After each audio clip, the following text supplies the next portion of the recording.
안녕하세요. 함께 기도하시겠습니다. 역사를 주관하시는 거룩하신 하나님, 오늘도 주의 은혜를 힘입어 하나님 앞에 또 그리스도 예수 안에서 함께 모였습니다. 세상 끝날까지 우리와 함께 하시겠다는 소중한 약속의 말씀을 기억하고 의지합니다.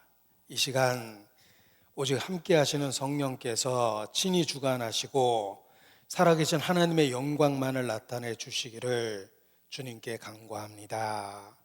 우리의 마음을 넓혀 주시고 성령의 감동 감화하심으로 다스려 주시기를 주님께 기도합니다. 말씀의 능력으로 그 옛날 무에서 유를 창조하신 것처럼 우리 마음의 변화를 주시고 주께로 이끌어 주시기를 주님께 간구합니다. 병든 자를 긍휼히 여기셨던 그 사랑으로 우리 모두를 붙잡고 인도하여 주시옵소서.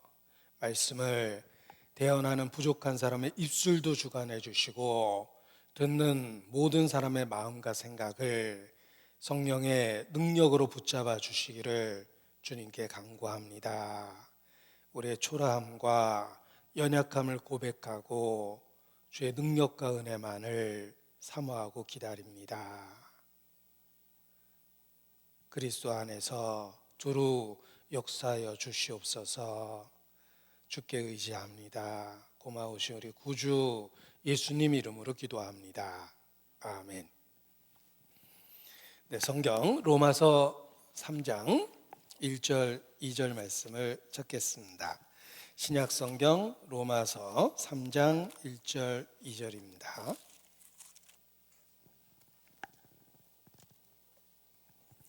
로마서 3장 1절 2절. 그런즉 유대인의 나음이 무엇이며 할례의 유익이 무엇이뇨? 범사에 많으니 첫째는 저희가 하나님의 말씀을 맡았음이니라. 유대인 곧 이스라엘을 중심으로 성경이 기록되어 있습니다. 그래서 성경은 하나님이 보시는 인류의 역사다라고 표현할 수 있는데, 자세히 살펴보면 이스라엘 역사를 중심으로 한 인류의 역사가 기록되어 있다는 것을 알 수 있습니다. 성경에 기록된 목적은 한마디로 표현하면 인류를 구원하시는 하나님의 구원 계획입니다. 하나님이 인간을 어떻게 구원하시는지 일관성 있게 성경은 기록되어 있습니다. 그리고 그 내용을 살펴보면 이스라엘 중심의 역사로 되어 있는 것입니다.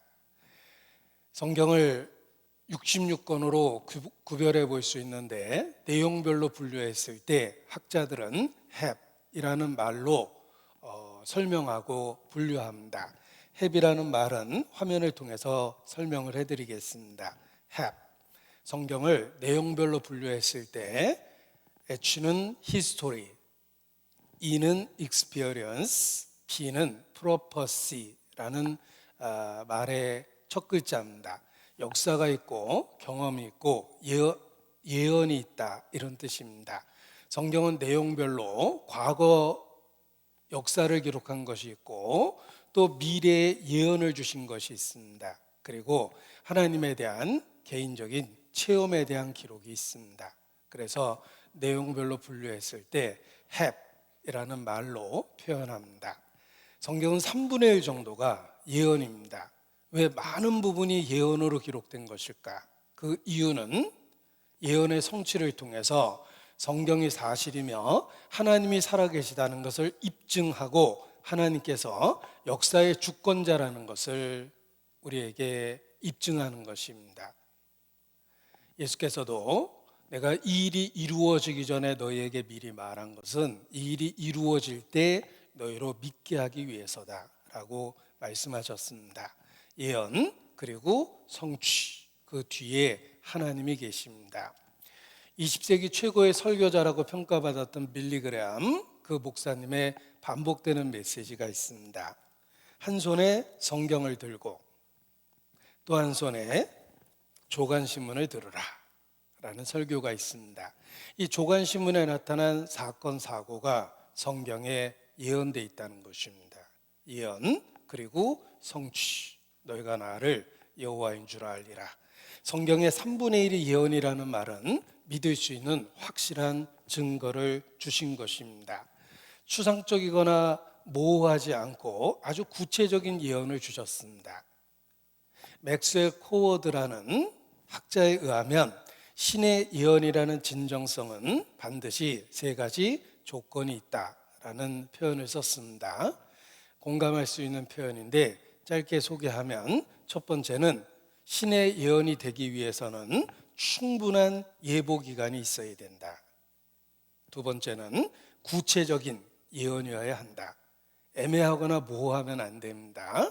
예를 들면 유다 족속 이새의 아들 다윗의 자손 베들레헴에서 태어날 것이다. 예수님에 관한 초림에 관한 예언이 320군데가 아주 구체적입니다. 신의 예언은 구체적이어야 된다. 그리고 세 번째는 문화적인 내용을 초월하고 있어야 된다. 그 시대에는 상상할 수도 없는 내용들을 미리 말할 수 있는 것이 신의 예언이라는 증거다. 이런 뜻입니다. 굉장히 많은 설명이 필요한 내용이지만 아무튼 핵심만 이야기하면 그와 같습니다. 성경은 그 세 가지 조건을 다 충족시킵니다. 왜냐하면 하나님이 가라스 때 바로 하나님의 말씀이기 때문에 그렇습니다. 세상에는 종교가 많습니다. 기독교 안에 교파가 많습니다. 종교와 교파는 우리를 혼란시키고 때로 실망시키지만 성경을 직접 읽어보십시오. 성경을 사실을 받아들이려는 정직한 마음을 갖고 읽어보면 누구든지 하나님의 말씀이라는 걸 알 수 있습니다. 이는 하나님을 알만한 것이 저희 속에 보임이라 말씀하십니다. 우리의 본성 속에서도 이것이 하나님의 말씀이라는 것을 강력하게 이렇게 화답한다는 것입니다. 그래서 수천 년 전에 기록된 성경을 21세기 대한민국에서 내가 펼쳐서 읽고 있는데 마치 하나님께서 우리 각 사람에게 얘기하시는 것처럼 들립니다. 그 이유는 우리 마음속에 이미 하나님을 알만한 것이 있기 때문에 그렇습니다. 어제 이스라엘 역사를 세 가지 키워드를 통해서 말씀을 드렸습니다. 과거, 현재, 미래로 구별한 것입니다. 어제 미래에 대한 이야기를 못 드렸는데 여기 정리해 봤습니다. 이스라엘 역사를 과거, 현재, 미래로 구별했을 때 과거의 키워드는 환난. 그들은 수천 년 동안 반복되는 끔찍한 환난의 역사를 겪었습니다. 우리나라도 학자들에 의하면 900여 차례의 크고 작은 외침을 겪었다라고 얘기하는데 이스라엘은 비교할 수 없을 정도로 민족적인 환난을 2000여 년 반복적으로 겪었습니다. 그것도 전 세계에 흩어진 상태에서 그들의 환난은 지옥에 대한 경고입니다. 보이지 않는 지옥, 형벌의 세계, 그 세계가 반드시 있다라는 것을 2000년 유대 역사를 통해서 보여주신 것입니다. 하나님께서 택하신 백성에게 그와 같이 2000여 년 분노하셨다면 끝까지 그리스도를 고의적으로 배척하는 사람에게 어떤 형벌이 있겠는가를 경고하신 것입니다. 그리고 이스라엘 역사의 현재와 관련한 키워드는 회복입니다. 그들은 성경에 예언된 그대로 우리 시대에 돌아왔습니다. 1948년 5월 14일 나라가 없어진 지 2600년 만에 전 세계에 흩어진 지 2000여 년 만에 조상들이 살던 그곳으로 돌아와 나라를 세웠습니다. 이렇게 표현하는 건 쉬운데 사실 생각해 보면 놀라운 기적입니다. 2000여 년 만에 주권을 회복하고 다시 나라를 세운 나라가 세상에 어디 있습니까? 이스라엘입니다. 이스라엘은 예언된 그대로 우리 시대 조상들이 살던 땅에 돌아와서 나라를 세웠습니다. 그리고 마지막 때 약속의 도시 예루살렘을 돌려주겠다고 말씀하셨는데 우리 시대에 예루살렘을 그들이 되찾았습니다. 우리 6.1 전쟁 때 이스라엘이 전쟁을 통해서 영토를 뺏고 돌려주지 않은 점령지가 있습니다. 중동 사태의 원인이라고 이야기하는데 보십시오. 자, 이스라엘 지도입니다. 다 그렸습니다. 이쪽이 지중해라는 바다입니다. 여기가 이스라엘이에요. 북쪽에 갈릴리 호수, 요단강, 그리고 벙어리 장갑 모양의 사해바다. 그래서 요단강 서편, 해지는 편, 단에서 부엘세바까지 이게 이스라엘입니다. 백두산에서 한라산까지 한반도죠. 이스라엘은 단에서 부엘세바까지 요단강 서편 이렇게 표현합니다. 6.1 전쟁 때 이쪽 해안 평야지대를 안 돌려줬습니다. 여기가 말 많은 가자 지구예요. 여기다가 콘크리트 장벽을 쳐서 팔레스타인을 딱 가다 놓고 경비 초소를 만들고 들어갔다 나갔다를 확인합니다. 아주 굴욕적이죠. 콘크리트 장벽으로 가다 놓은 거예요. 여기가 가자 지구입니다. 전쟁 때 뺏고 안 돌려준 거예요. 그리고 요단강 서편을 웨스트 뱅크라고 그러는데 이 웨스트 뱅크가 요르단 땅이었습니다. 그 웨스트 뱅크를 전쟁 때 6.1 전쟁 때 점령하고 안 돌려줬는데 문제는 여기에 동예루살렘이 있습니다. 예루살렘을 그때 회복한 거예요. 이스라엘이 2000년 꿈을 그때 성취한 겁니다. 내가 점령지입니다. 또 갈릴리 호수 북쪽으로는 높은 고산지대가 있습니다. 군사적 요충지입니다. 거기에 미사일을 걸면 이스라엘 전역에다 쏠 수 있습니다. 군사적 요충지인데 이 갈릴리 북쪽 고산지대를 골란고원이라고 합니다. 빼앗기면 곤란하기 때문에 그러진 않겠지만 아무튼 골란고원입니다. 그런데 이 골란고원을 역시 시리아로부터 전쟁 때 뺏어서 돌려주지 않습니다. 왜냐하면 돌려주면 이스라엘 목에다가 칼을 들이대는 거하고 똑같습니다. 안보적인 국방에 큰 위험이 있기 때문에 못 돌려주는 겁니다. 그래서 6.1 전쟁 때 세 땅을 아직도 점령하고 돌려주지 않고 있는데 이것이 분쟁의 원인입니다. 문제는 웨스트뱅크라고 일컬어지는 요단강 서편의 땅입니다. 바로 예루살렘을 그때 이스라엘이 회복한 것입니다. 성경에 예언된 그대로입니다. 성경의 미가서에 보면 마지막 때에 예루살렘을 돌려주겠다라고 말씀하셨는데 우리 시대에 이스라엘이 예루살렘을 회복했습니다. 보십시오. 우리 시대에 나라를 건설했고 그리고 예루살렘을 회복했습니다. 성경이 문자적으로 우리 시대에 성취된 것입니다. 자, 미국 트럼프 대통령의 정치적 기반은 백인 크리스찬이라는 말 들어보셨죠? 백인 프로테스탄트라고 일컬어지는 그 기독교인들이 트럼프의 정치적 지원을 해줍니다. 그들은 트럼프가 성경과 같은 정책을 펼치고 있다라고 해서 옹호해 주는 것입니다. 예를 들면 동성연애를 반대한다라든지 이스라엘에 대한 우호적 정책을 펼친다라든지 그런 그 성경 예언과 같은 정치를 펴고 있기 때문에 그를 지지합니다. 트럼프의 정치적 기반이 되는 그런 그 백인 크리스찬들의 인터뷰 내용을 한번 소개해 드리겠습니다. 많이 보고 듣는 내용이지만 소개해 드리겠습니다. Since Jerusalem. 다시 한번 보여드립니다. Well, it's been 50 years since Jerusalem's been reunified by the IDF. So do you see what happened 50 years ago as like a watershed in prophetic history? Oh, there's no question it's a watershed. I think, again, think of for millennia, the Jews have been displaced out of their own land. For millennia, Jews had no access to their most sacred site, which was the Western Wall in Jerusalem. I went to the wall myself twice yesterday because I didn't want to miss the blessing of being there for that extraordinary, miraculous event that happened 50 years ago, the reunification of Jerusalem. It was foretold in the scriptures. We knew it from Zechariah, we knew it from Ezekiel, we knew it from Jeremiah. It happened within our lifetimes, this miracle, this fulfillment of the reunification. Jerusalem is the epicenter of the world in God's view. And the Lord, in his scripture, stated very clearly that the Jews would one day come back to their own land, the same people, the same language, serving the same God. And miraculously, they came back and established the modern Jewish state in 1948, but that wasn't all. God said he was going to perform a new covenant with Jerusalem to give them a new heart, which he has done.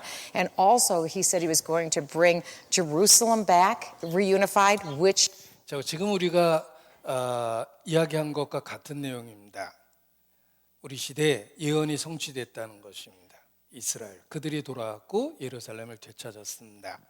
유대인 자신들도 이러한 예언의 성취를 통해서 이 시대가 역사적인 마지막 시대라고 이야기합니다. 그래서 이스라엘을 여행하다 보면 그 성전 연구소에 그 일하는 분들이 이렇게 널리 퍼트린 그 인사말이 있습니다. 인사하면서 샬롬, 평화라는 뜻의 인사를 하면서 손가락 두 개를 펴서 이렇게 인사를 합니다. 샬롬 하고 인사하는데 이게 무슨 뜻인지 물어보면 대답하기를 2 seconds away 이렇게 대답합니다. 2초 떨어져 있습니다. 그 뜻은 우리가 살고 있는 시대가 역사의 마지막 때라는 뜻입니다. We are 2 seconds away from the coming of Messiah. 메시아가 올 때까지 2초 남았다. 이런 뜻입니다. 그들은 자신들의 회복을 통해서 이 시대가 역사의 마지막이라고 이야기합니다. 이스라엘에서 가장 존경받는 랍비가 100세 이상의 고령의 삶을 살았습니다. 가장 존경받는 유대 선생입니다. 그가 죽을 때 유언을 남겼는데 그 유언을 남기면서 내가 죽고 1년 이내에는 절대로 열어보지 마라. 반드시 1년 뒤에 이 유서를 공개하라라는 유언을 남겼습니다. 그래서 유언을 작성을 했는데 그 앞에 1년 뒤 자신의 죽음 이후 1 year later, 1 year after my death라는 단서를 달았어요. 내가 죽은 뒤 1년 후에 열어라. 드디어 1년 뒤에 유서를 공개했습니다. 이스라엘 신문에도 크게 났어요. 충격적이었습니다. 나는 메시아를 만났다. 그 이름은 예수아 이렇게 써놨어요. 예수아라는 말이 우리가 발음하는 예수예요. 그들의 가장 존경받는 고령의 랍비가 예수 그리스도에 대한 신앙을 고백했습니다. 이츠하크 카드리라는 그 고령의 랍비였습니다.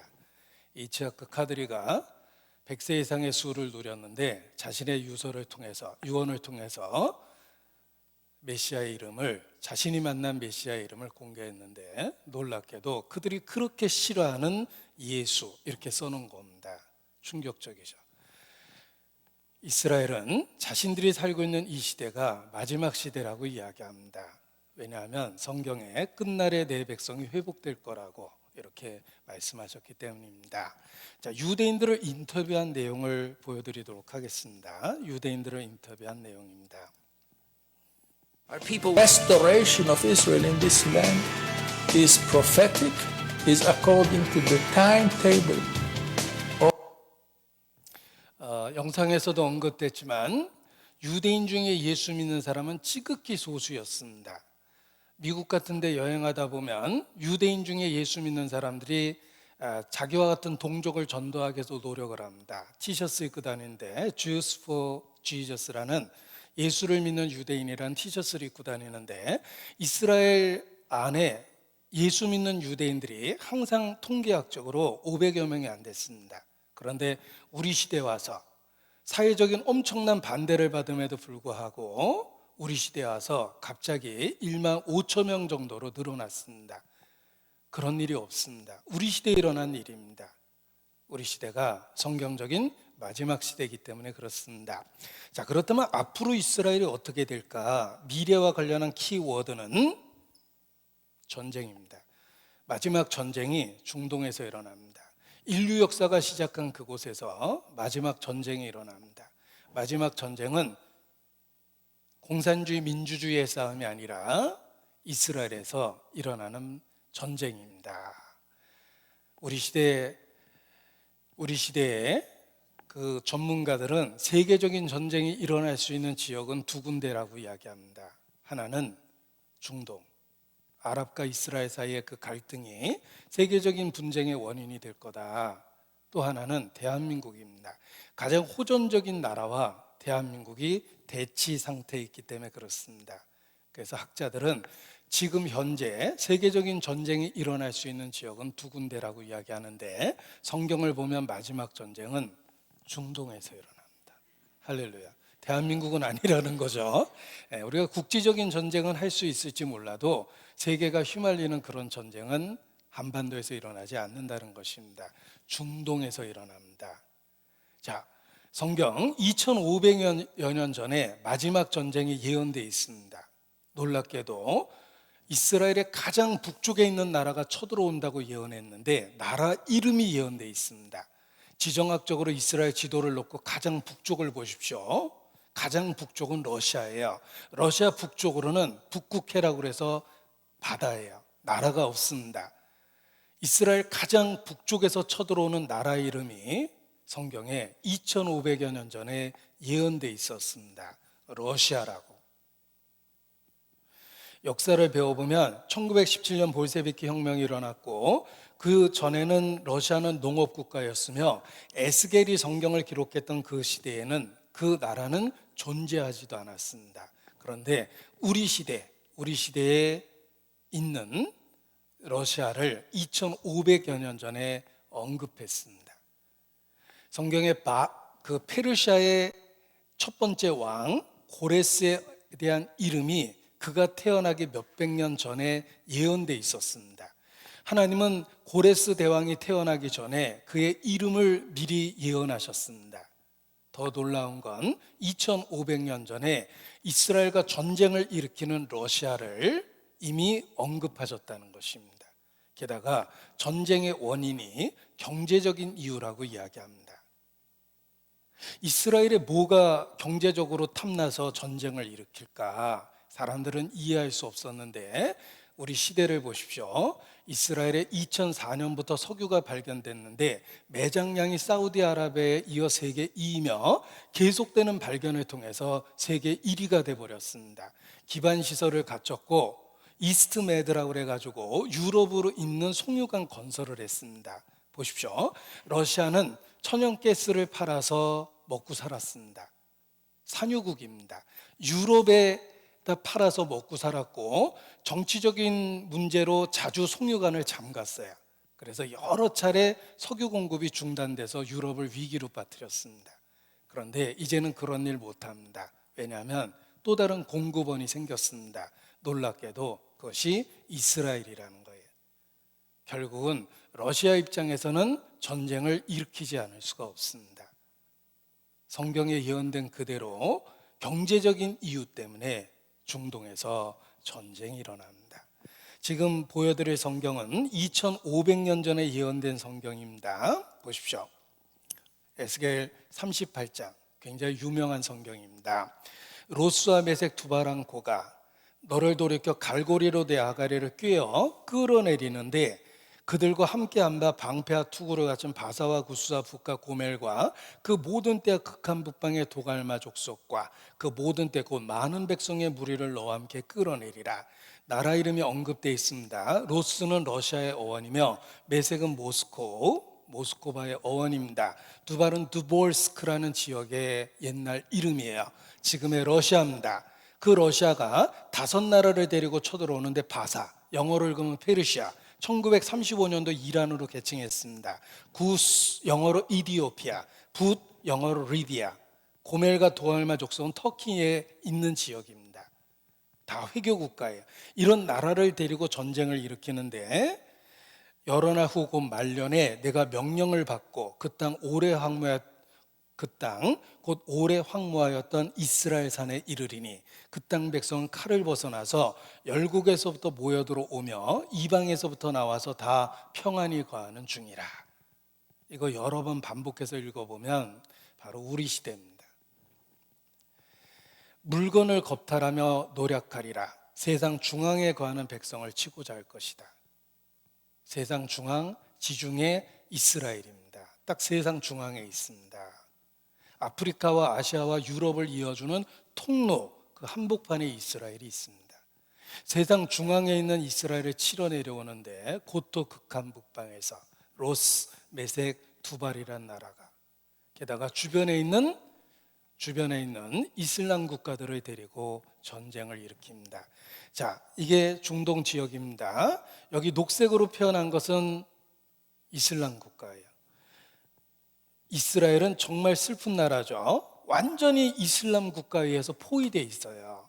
마지막 때 러시아가 이러한 이슬람 국가들을 데리고 이스라엘에 전쟁을 일으킵니다. 이것이 성경에서 말하는 마지막 전쟁입니다.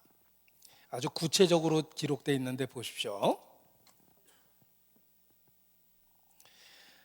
에스겔 38장 지금 읽어드린 그 부분입니다. 로스, 메색, 두발, 지금의 러시아입니다.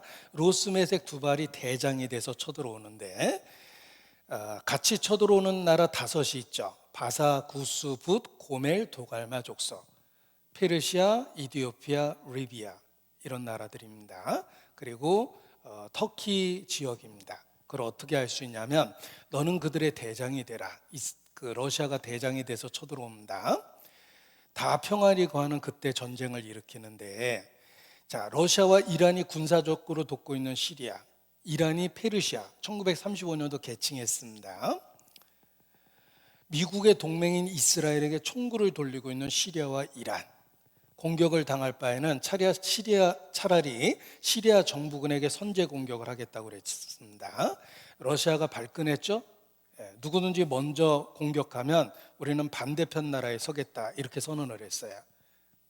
러시아가 중동에 개입을 한 거예요.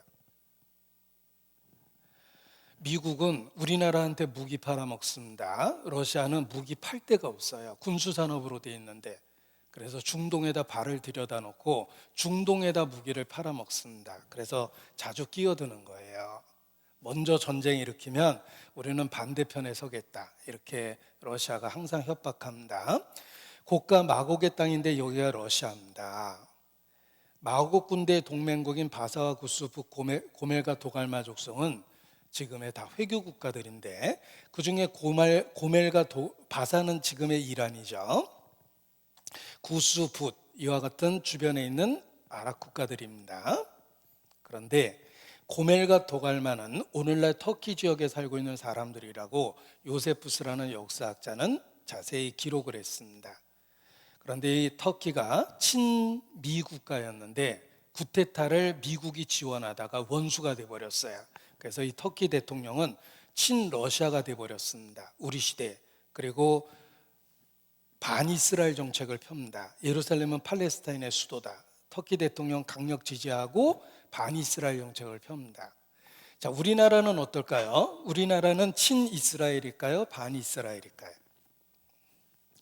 자, 우리나라는 외적으로는 반이스라엘입니다. 왜냐하면 우리나라는 석유가 한 방울도 나오지 않는데 길에 다녀보면 다 아스팔트 깔려 있죠. 석유 안 나오는 나라에서 어떻게 석유의 찌꺼기로 도로를 포장합니까? 대한민국은 대단한 나라예요. 정유 산업을 발달시켜서 석유는 안 나오는데 석유로 돈을 법니다. 그래서 아스팔트가 석유 안 나오는 우리나라에서 흔한 겁니다. 우리는 아랍 국가에서 석유를 들여와요. 그래서 거의 그 아랍 정책을 펴며 반 이스라엘에 대한 그 정책을 핍니다. 이 터키도 원래는 친미 국가였어요. 그런데 우리 시대에 갑자기 반 이스라엘로 돌아서 버린 겁니다. 성경의 예언이 그대로 성취된 거예요. 전쟁이 일어납니다. 어느 날 아침에 눈 뜨고 일어나 보니까 중동에서 전쟁 났다는 이야기를 듣게 될 겁니다. 너희가 나를 여호와인 줄 알리라 말씀하셨습니다. 마지막 전쟁은 중동에서 납니다. 에스겔 예언자는 마지막 날에 고기 이끄는 많은 군대가 북방에서 나타날 것이라고 경고했습니다.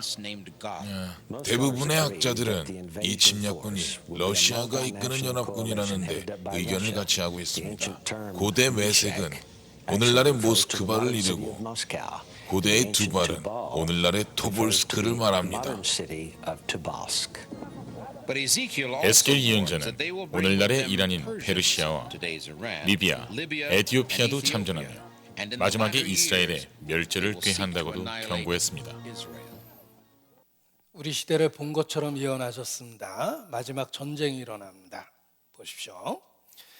영어로 되어 있는 성경입니다. 여기 곡과 마곡은 발음 그대로예요. 곡, 마곡. 우리나라는 태백산맥이 있고 미국에는 로키 산맥이 있고 러시아에는 코카서스라는 산맥이 있는데 코카서스라는 말이 곡의 요새, 곡의 무리 이런 뜻이에요. 지금의 러시아입니다. 로스 메색 두 발이라고 되어 있죠. 지금의 러시아. 5절에 보면 페르시아, 이디오피아 앤 리비아. 현대식 발음으로 리비아 이렇게 되어 있어요. 바사고 수붓. 여기가 세상 중앙 이스라엘이며 고토 극강 북방 러시아입니다. 곡과 마곡이라고 되어 있죠. 마곡, 로스, 지금의 러시아입니다. 이 마곡이라고 일컬어지는 러시아가 전쟁을 일으킵니다. 곡과 마곡의 나라, 바로 러시아입니다. 마지막 전쟁이 일어납니다. 두볼스크, 이 지역은 SK라는 어미가 붙어 있어요. 언어학적 증거, 역사적 증거, 지리적 증거가 있다. 러시안 페더레이션, 러시아 연방은 고대 루스라는 국가가 러시아가 됐다라고 이야기하는데 성경에 로스라고 되어 있죠? 같은 어원입니다. 바사는 페르시아, 구스는 이디오피아, 부스는 리비아다. 페르시아라고 되어 있는데 이란이라고 써 있죠. 1935년도 개칭했거든요. 페르시아, 이디오피아, 리비아. 마지막 아랍 국가를 데리고 전쟁을 일으키는데 이게 전쟁에 관한 커버 스토리 잡지예요. 예언 잡지입니다. 마지막 전쟁은 중동에서 러시아가 일으킨다. 여기 러시아 써 있죠? 곡과 마곡이 이스라엘에 쳐들어올 것이다. 확대해 보겠습니다. 기사 내용입니다. This attack, 이 공격은 이슬람 국가들, 많은 이슬람 국가들과 러시아로 알려진 지역이 전쟁의 주역이 된다. 이렇게 얘기하고 최근 겁니다. 똑같은 잡지. 러시아와 페르시아가 동맹을 맺었다. 러시아를 곰이라고 표현합니다. The bear is back. 곰이 돌아왔다. He is on the move. 그가 움직이고 있다. Surprise. 놀라운가. You shouldn't be. 놀랄 필요 없다. It's all in the book of Ezekiel. 에스겔서에 다 써 있다. 이렇게 돼 있죠. 러시아와 페르시아가 동맹을 맺었는데 확대해 보겠습니다. 기사 내용. Coming invasion. 다가오고 있는 침공. 에스겔이 이야기한 썼던 것처럼 러시아가 오늘날의 이슬람 국가들을 데리고 Welcome against Israel, 이스라엘을 대적해서 전쟁을 일으킨다. 이렇게 되어 있습니다. 타임지도 그렇게 분석했어요. 북극곰 러시아가 중동을 노리고 있다. 이스라엘에서 발행되는 예언 잡지입니다. 비블리컬 리서치라는 잡지인데 타이틀 보세요. When will Russia invade Israel? 언제 러시아가 이스라엘을 침공할 것이냐? 공공연하게 이야기하고 레이건이 재선될 당시에도 레이건은 크리스찬입니다. 우리는 하나님 자신의 적과 싸우고 있다. 러시아다. 이렇게 표현했어요. 이스라엘의 핵무기는 대부분 구소련을 겨냥했다고 되어 있죠. 이 예언을 잘 알고 있는 이스라엘은 핵을 전진 배치해서 러시아를 겨냥했습니다. 이스라엘의 핵이 100에서 200개 정도 있는데 요즘에는 한 400개 있대요. 러시아 정보기구가 조사해 보니까 거의 대부분 러시아를 향해서 배치해 놨답니다. 러시아 정보기관 문서에도 나와요. 그들은 성경을 문자 그대로 믿고 있다 해요. 이스라엘의 핵무기 400개 이상 있습니다. 많이 늘려놨죠. 북한의 김정은은 몇 개 갖고 있지도 않은데 이스라엘이 문제입니다. 400개 이상을 갖고 있어요. 마지막 전쟁을 믿기 때문에 그렇습니다. 꺾어진 러시아, 군수산업으로 이루어진 그들 나라가 오랫동안 평화시대가 유지되면서 전쟁 안 했습니다. 몇십 년 동안 무기 팔아먹을 데가 없어요. 산유국, 천연가스를 팔아먹는 그들에게 이스라엘은 위협적 존재예요. 그들이 유럽으로 석유 공급을 하기 시작했거든요. 꺾어진 러시아, 지금 필요한 건 전쟁. 성경 예언을 그대로 표현했습니다. 그냥 신문 기사입니다. 시계를 되돌리는 푸틴의 러시아, 강대국 위상 되찾자고 군사력 증강하고 러시아 중동 패권 넘보며 러시아 핵무기군 슈퍼폭탄 개발했고 푸틴 핵전력 강화라고 군에 지시했고 유럽의 신냉전 공포 시작되며 옛 소련 국가들 다시 집결하고 푸틴 선제 공격할 수 있다고 얘기했고 대규모 군사훈련하고 미국 앞마당까지 와서 군사훈련했고 러시아 인도양에도 해군기지 짓고 러시아 유택의 반감 민족주의 판친다. 절망 속에 번져가는 반유대주의. 러시아 유대인들 너무 싫어. 전쟁할 만하죠. 너희가 나를 여호와인 줄 알리라. 지혜로운 자는 재앙을 보고 피하여 가고 어리석은 자는 앞으로 나아가다 해를 입느니라. 아무 생각 없이 살다가 덜컹 지옥으로 뚝 떨어지는 겁니다. 너희가 나를 찾고 찾으면 만나리라. 너희가 나를 여호와인 줄 알리라. 이렇게 구체적인 예언을 왜 주셨겠습니까? 믿으라고 확실한 증거를 준 거예요. 고의적으로 배척하지 않는 한 안 믿을 수가 없습니다. 너희가 나를 여호와인 줄 알리라. 여러분 구원 못 받고 이 땅에서 버티면 마지막 때 적그리스도를 만나게 됩니다. 진리를 거절하면 신천지 같은 이상한 교회에 빠지게 돼서 사회적인 불의를 빚습니다. 마찬가지로 여러분이 그리스도를 거절하면 적그리스도를 영접하게 되는데 구원 못 받으면 적그리스도를 영접하게 됩니다. 그가 하는 일이 성경에 예언되어 있습니다. 적그리스도가 하는 일이 예언되어 있는데 요한계시록 13장에 이렇게 예언되어 있습니다. 저가 적그리스도입니다. 모든 자, 곧 작은 자나 큰 자나 부자나 빈곤한 자나 자유한 자나 종들로 남녀노소 빈부귀천 모든 사람이란 뜻입니다. 그 오른손이나 이마에 표를 받게 하고 누구든지 이 표를 가진 자 외에는 매매를 못하게 하니 이 표는 곧 짐승의 이름이나 그 이름의 수라. 지혜가 여기 있으니 총명 있는 자는 그 짐승의 수를 세어보라. 그 수는 사람의 수니 666이니라. 666이라는 표를 오른손이나 이마에 받지 아니하면 매매를 못하게 하는 시대가 옵니다. 그것이 적그리스도가 다스리는 시대인데 표를 받으면 계시록 14장에 지옥 간다고 경고하셨어요. 그런데 오른손이나 이마에 표를 받게 된다라는 이 말씀을 1611년도 영어 번역으로 보겠습니다. 직역한 거예요. 헬라어를 직역을 했습니다. To receive a mark, 표를 받게 되는데 in their right hand or in their foreheads. in, 전치사 in을 썼죠. 원래 문법으로 따지면 전치사 on을 써야 돼요. 표를 오른손 위에다 받는 거거든요. 이마 위에다 받는 거고. 그런데 왜 전치사 in을 썼습니까? 헬라어가 몸 안이라는 전치사를 썼어요. 그래서 문법을 무시하고 직역을 한 거예요. 오른손이나 이마에 받는 표는 몸 안에 들어오는 표입니다. 전자칩이 우리 몸에 들어오게 되고 그 표를 통해서 매매를 하는 시대가 옵니다. 이것이 적그리스도가 다스리는 시대인데 기술적으로 가능합니다. 제가 평범한 회사원이었는데 전자 제조회사를 다녔습니다. 그때 GPS가 개발돼서 국가에서 GPS 그 개발 자금을 많이 탔었어요. GPS가 뭘까? 지금은 상식이죠? 글로벌 포지션 시스템이에요. 전 지구를 바둑판처럼 분류하고 각각 위치를 정하고 차량이 이동되면 위치를 정확하게 잡는 거예요. 그게 GPS입니다. 이 GPS가 더 발달되면 개인의 위치를 잡을 수가 있어요. 같은 방법으로. 탁구공이 이동되는 것도 기록할 수 있다고 이야기합니다. 개인의 위치를 잡는 것을 Personal Locating Device라고 그래요. 적그리스도가 오른손이나 이마에 표를 받게 하고 개인의 위치 추적을 하며 이 표가 없으면 매매를 못하게 합니다. 여러분, 매매는 사고 파는 겁니다. 매매의 수단은 화폐입니다. 우리 시대에 큰 문제가 생겼어요. 이 화폐가 너무 많이 찍어냈어요. 인류는 화폐의 과다 발행으로 인해서 자멸할 거라고 합니다. 이 화폐 돈을 너무 많이 찍었습니다. 어느 나라나 마찬가지예요. 미국 100달러가 100달러 가치가 없어진 지 오래됐다고 이야기합니다. 한 번에 붕괴될 거라고 그럽니다. 화폐 시스템은 무너지게 돼 있어요. 너도 나도 양적 완화라고 그래서 돈을 찍었거든요. 이걸 해결할 수 있는 방법은 딱 하나입니다. 캐시리스 소사이어티예요.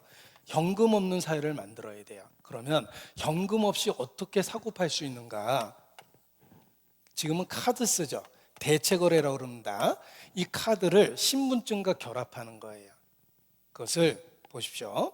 신분증을 영어로 ID라고 그러고 경제 거래를 할 수 있는 걸 크레딧 카드라고 그러는데 이걸 하나로 통일하는 게 유니카드 시스템이며 행정전산화의 목표예요.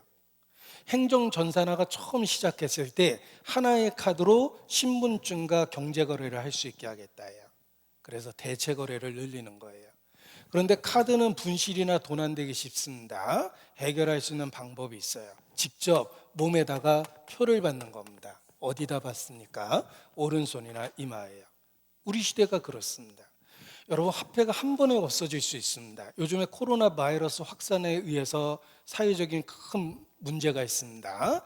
만일 주고받는 돈이 감염의 매체가 된다고 해보세요. 알고 보니까 돈으로 병균이 옮겨 다니더라. 화폐에 묻은 병균이 한 일주일은 지속되더라. 이런 식으로 연구 발표를 하면 어느 누구도 돈을 받으려고 안 할 겁니다. 한 번에 돈이 없어질 수가 있는 거예요. 적그리스도가 그런 세상을 만듭니다. 적그리스도가 오른손이나 이마에 표를 박지 아니하면 매매를 못하게 합니다. 이것이 적그리스도가 다스리는 세상인데 성경의 마지막 시대의 예언에 문자 그대로 예언되어 있죠.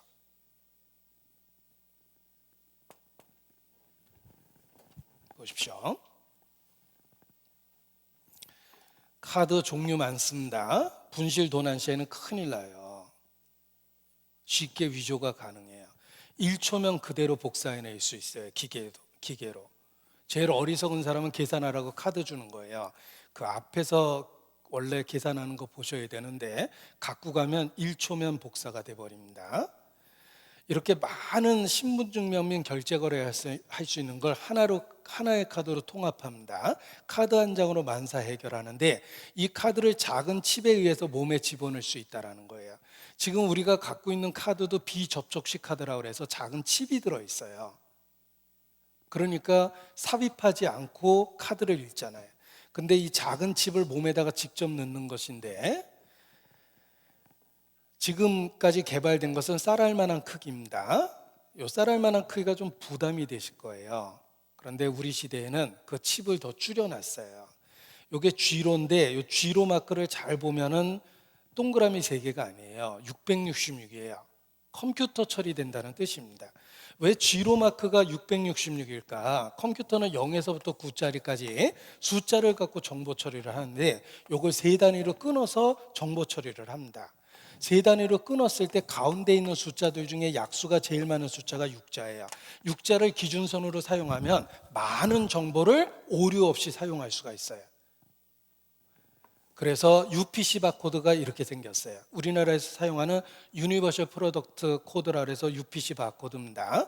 여러분, UPC 바코드는 이진법에 의해서 만들어지는 것인데 여기 기준선이 양쪽에 길고 가운데 긴 게 있죠. 그리고 13개의 숫자가 있는 거예요. 이 기준선 3개가 666입니다. 유니버셜 프로덕트 코드의 기준선이 6자예요. 오류 없이 가장 많은 정보를 처리할 수 있기 때문입니다.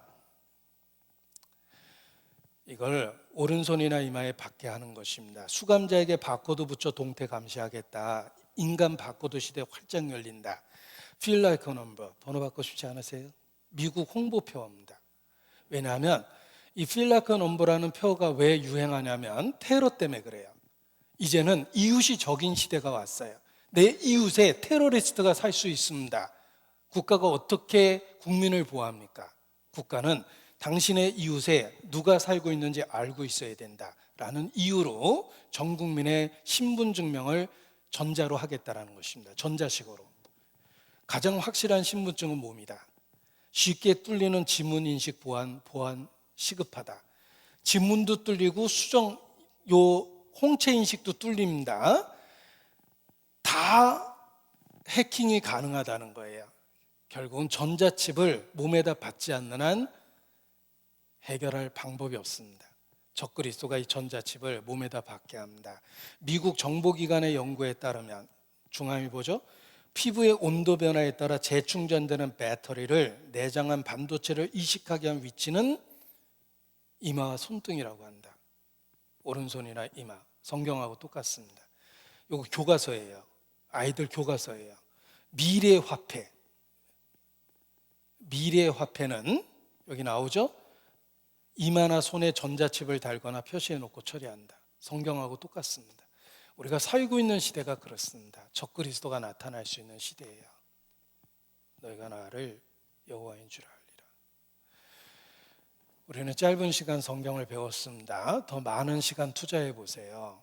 성경이 사실이라는 수없이 많은 증거를 보게 됩니다. 단 하나도 거짓이라는 증거가 없어요.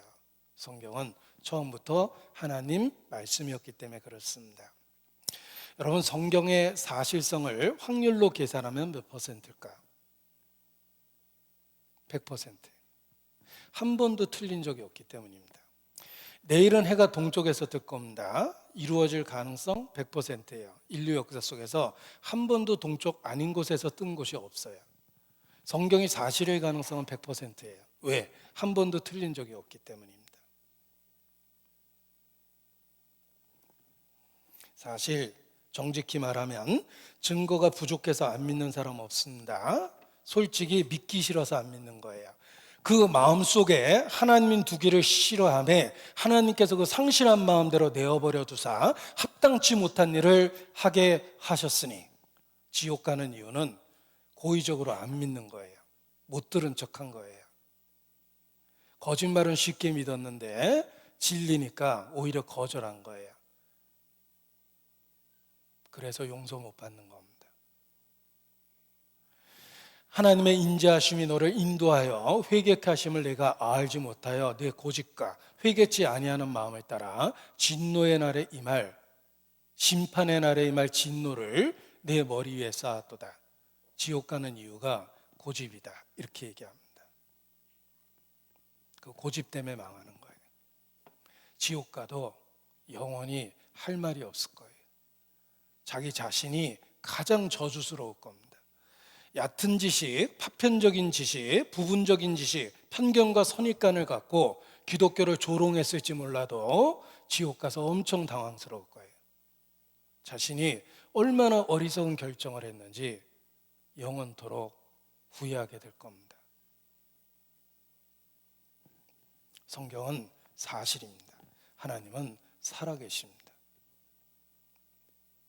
잘 안 믿어지면 시간과 마음을 더 투자해 보세요. 너희가 나를 찾고 찾으면 나를 만나리라. 찾으면 만나리라 그러지 않고 찾고 찾으면, 더 확인해 보면 안 믿을 수가 없다는 것입니다. 전도서 12장입니다. 전도서 12장 13절. 전도서 12장 13절. 일의 결국을 다 들었으니 하나님을 경외하고 그 명령을 지킬지어다. 이것이 사람의 본분이니라. 하나님은 모든 행위와 모든 은밀한 일을 선악간에 심판하시리라. 자, 사람의 본분이 있습니다. 자녀의 본분이 있습니다. 부모에 대한 도리가 있죠. 신하라면 임금에 대한 도리가 있고, 국민이라면 국가에 대한 의무가 있습니다. 하물며 피조물인 사람이 창조주에 대한 도리와 의무가 없겠습니까? 사람의 본분은 하나님을 경외하고 그 명령을 지키는 것입니다. 그런데 하나님을 섬기기는커녕 하나님의 존재조차 모르고 지금까지 살아왔으니 본분을 저버린 거예요. 사람으로 치면 천하의 불효자식입니다. 하나님은 모든 행위와 모든 은밀한 일을 선악간에 심판하십니다. 기억하십시오. 모든 은밀한 일들을 심판하십니다. 모든. 한 가지도 예외가 없습니다. 숨겨진 것 중에 나타나지 않을 것이 없고 감추인 것 중에 드러나지 않을 것이 없다. 내 죄가 정녕 너를 찾아낼 줄 알라. 눈을 만드시니가 보지 아니하셨으며 귀를 만드시니가 듣지 아니하셨겠느냐. 내 죄가 정녕 너를 찾아낼 줄 알라. 경고하셨습니다. 내가 긴 장편 소설을 어렵게 다 읽었어요.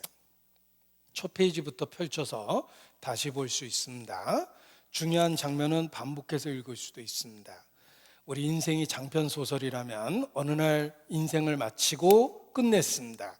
하나님 앞에 가면 첫 페이지부터 펼치십니다.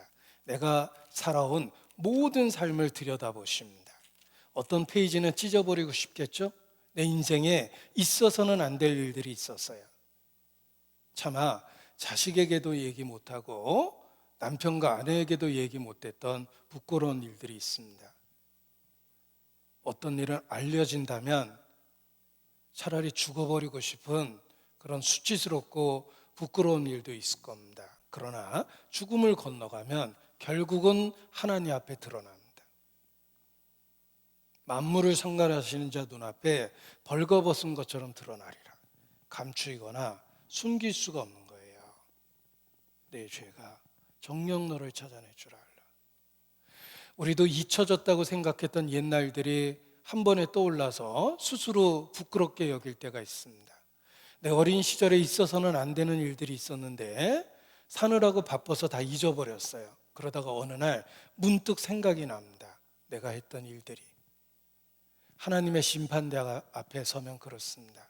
모든 은밀한 일들이 하나님 앞에 드러나게 돼 있어요.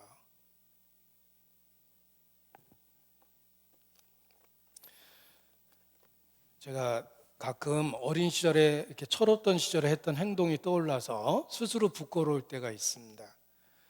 제가 중학교 때 제 앞에 장애 있는 친구가 이렇게 앉았었는데 제가 그 친구를 학교 다니는 내내 이름을 부르지 않고 그 장애를 이름처럼 불렀어요. 그래서 멀리 그 친구가 보이면 이름을 안 부르고 그 아이의 장애를 이름처럼 이렇게 불렀습니다. 그리고 친구들끼리 키득키득거렸는데 나중에 그것이 얼마나 잔인한 일인지 나중에 알았어요. 그런데 그렇게 오래된 얘기가 가끔 문득 떠오릅니다. 모든 은밀한 일들이 결국 하나님의 심판대 앞에 나타나게 됩니다. 하나님 만날 준비를 하셔야 돼요. 제가 이렇게 임종을 앞에 둔 분들을 목사기 때문에 여러 번 지켜볼 수밖에 없었습니다. 죽음을 앞에 둔 분들. 되게 죽기 한 달 전까지만 해도 여유가 있어요. 이상하게 인간은 죽음을 실감하지 못합니다. 한 달 뒤에 죽을 사람이 굉장히 여유가 있고 온갖 걱정 다 하고 삽니다. 그리고 여유가 있어요. 죽을 준비 됐냐 그러면 아유 내가 무슨 여한이냐고 나 괜찮다고 막 이럽니다. 그런데 진짜 죽음이 찾아오면 엄청나게 당황합니다. 한 달 전까지만 해도 괜찮다고 그랬던 그분이 진짜 죽음이 현실이 되면은요 엄청나게 당황해요. 태산도 멀리 보면 손톱만 하죠. 그러나 태산 앞에 다가가면 다가갈수록 산이 얼마나 크고 자기가 얼마나 작은지를 깨닫게 됩니다. 여러분이 하나님을 멀리 보고 살기 때문에 하나님이 작아 보이는 거예요. 그래서 하나님 갖고 농담도 하고 하나님 앞에 함부로 말하는 겁니다. 그러나 죽음을 건너가면 바로 하나님 앞에 서게 됩니다. 다윗은 나와 사망은 한 걸음뿐이라고 그랬어요. 내가 이렇게 살아있는데 죽음이 절대 멀리 있는 게 아닙니다. 딱 한 걸음입니다. 여러분의 심장이 멈추는 그 순간에 하나님 앞에 딱 서게 되는 거예요. 그러면 비로소 태산이 얼마나 큰지를 그 앞에서 깨닫듯이 그 크고 거룩한 하나님 앞에 자기 자신을 보게 됩니다. 소스라치게 놀랍니다. 그래서 죽음이 두려운 거예요. 애처로울 정도로 발발발발 떠는 사람 많습니다. 내 하나님 만나기를 예비해야 될 것이니라. 이 성경의 모든 예언은 문자 그대로 성취됐습니다. 약 70%가 성취됐다고 그러는데 나머지 30%는 죽음 이후에 있을 마지막 시대에 있을 예언들입니다. 성경에 남아있는 예언 중에 가장 개인적으로 중요한 예언이 있습니다. 오늘 밤이라도 이루어질 수 있는 개인적으로 가장 중요한 예언입니다. 히브리서 9장 27절입니다. 찾겠습니다. 히브리서 9장 27절 363페이지입니다.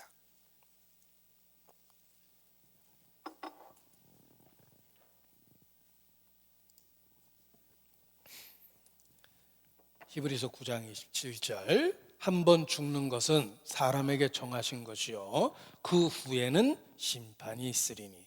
오늘 밤이라도 이루어질 수 있는 예언입니다. 죽음 그리고 심판이에요. 세상에서 가장 정확한 예언입니다. 당신은 반드시 죽습니다. 우리가 창조주 앞에 교만할 수 없는 이유는 그 죽음이 오늘 밤일 수도 있어요. 아내가 늦게 교회 갔다 오니까 남편이 술 먹고 있었습니다. 들어오자마자 술병이 날라왔어요. 그리고 온갖 욕설을 다 하고 심지어는 손찌검도 했습니다. 아내는 한쪽 방에 처박혀서 울 수밖에 없었어요. 한참 울다가 잠이 들었는데 새벽녘에 잠이 깼습니다. 남편이 자리에 안 들어와 있더래요. 바깥에 나가보니까 TV는 켜져 있었고 그 앞에 밤새 술 먹고 혼자 계시다가 잠이 들었는데 숨이 멎어 있었어요. 그 남편이 죽기 전에 한 일은 교회 갔다 온 아내한테 소주병 던지고 아내를 폭행하고 욕설한 겁니다. 그런데 너무 허망하게 그날 밤이 그분에게 마지막 날이었어요.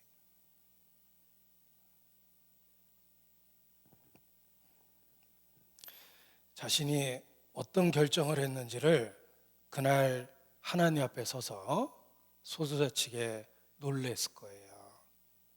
누구든지 하나님 앞에 서게 됩니다. 한 번 죽는 것은 사람에게 정하신 것이요 그 후에 심판이 있습니다.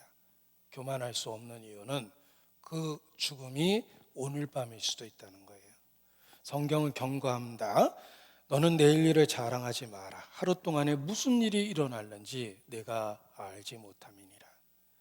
약사발 왔다 갔다 하다 예고된 죽음을 당하는 사람은 그래도 죽음을 준비하고 죽습니다. 대부분은 갑자기 죽어요. 성경에 지혜자의 마음은 초상집에 있다고 그랬는데 초상집에 가서 죽음을 살펴보면 대부분 갑자기 죽습니다. 그리고 하나님 만나셔야 돼요. 죽으면 끝이 아닙니다. 성경은 분명하게 심판에 대한 경고를 하고 있습니다. 하나님 만날 준비를 하셔야 돼요. 죽음을 건너가면 하나님의 심판대 앞에 서게 됩니다. 내 죄가 정녕 너를 찾아낼 줄 알라 경고하셨어요. 죽으면 끝이 아닙니다. 심판이 있습니다. 로마서 14장 보겠습니다.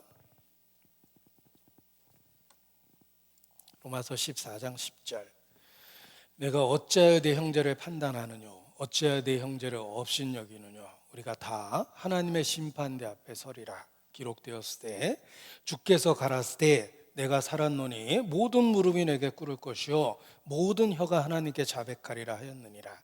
이러므로 우리 각인이 자기의 일을 하나님께 직고하리라. 심판이 있습니다. 욥기 11장 10절에 보면 하나님이 두루 다니시며 사람을 잡아 가두시고 개정하시면 재판을 열다 이런 뜻입니다. 누가 능히 막을 소냐. 하나님은 허망한 사람을 아시나니 악한 일은 상관치 않으신 듯하나 다 보시느니라. 다 보셨습니다. 죽음을 건너가면 하나님 만나게 돼요. 이 사형수가 죽음 앞에서 느끼는 공포는 죽음이 결코 끝이 아니라는 가장 확실한 증거입니다. 다른 사람 죽일 때 눈 하나 깜짝하지도 않았던 살인마가 자기 죽음 앞에서는 대부분 어린아이처럼 벌벌 떨다 죽습니다. 자유당 때 유명한 깡패 많았습니다. 5.16 혁명정부의 군사재판 받았어요. 사형. 나는 깡패다. 편말 달고 명동시내 끌려다녔습니다. 풀어줄 줄 알았어요. 망신도 시켰기 때문에. 그들이 몰랐던 게 있습니다. 군사재판은 1심이에요. 사형이 집행이 됐습니다. 역사에 그대로 기록되어 있어요. 그 유명한 자유당 시절의 깡패들 죽음 앞에서 어떻게 죽었는지 역사에 나옵니다. 10분이면 걸어 나올 수 있는 형장까지 1시간 이상 개처럼 끌려와서 죽었어요. 어린아이처럼 벌벌 떨다 죽었습니다.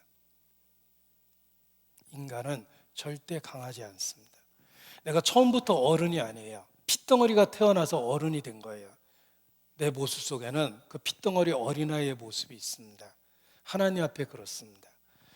여러분 천둥 번개만 쳐도 소스라치게 놀래죠. 천둥과 번개를 만든 하나님을 만나셔야 돼요. 그게 얼마나 두렵고 무섭겠어요. 이 사형수가 죽음 앞에서 느끼는 공포는 죽음은 결코 끝이 아니라는 증거입니다. 보세요. 사형장 출입구에서 갑자기 소란스러운 소리가 들린다. 거기에는 극도의 혼란과 두려움에 사로잡힌 또 다른 사형수가 있었다. 어찌된 걸까?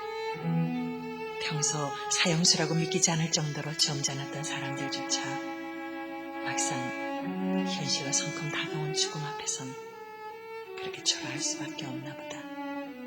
자기 이름을 부르면은 그때 이제 혼이 나가버려요. 그 당시에 혼이 나가서 자기 문 앞에서 나와가지고 사형장 가는 동안 한 5, 6분 정도 걸리는데 그동안은 자기가 걸어가는 게 아니라 그냥 끌려가는 거예요.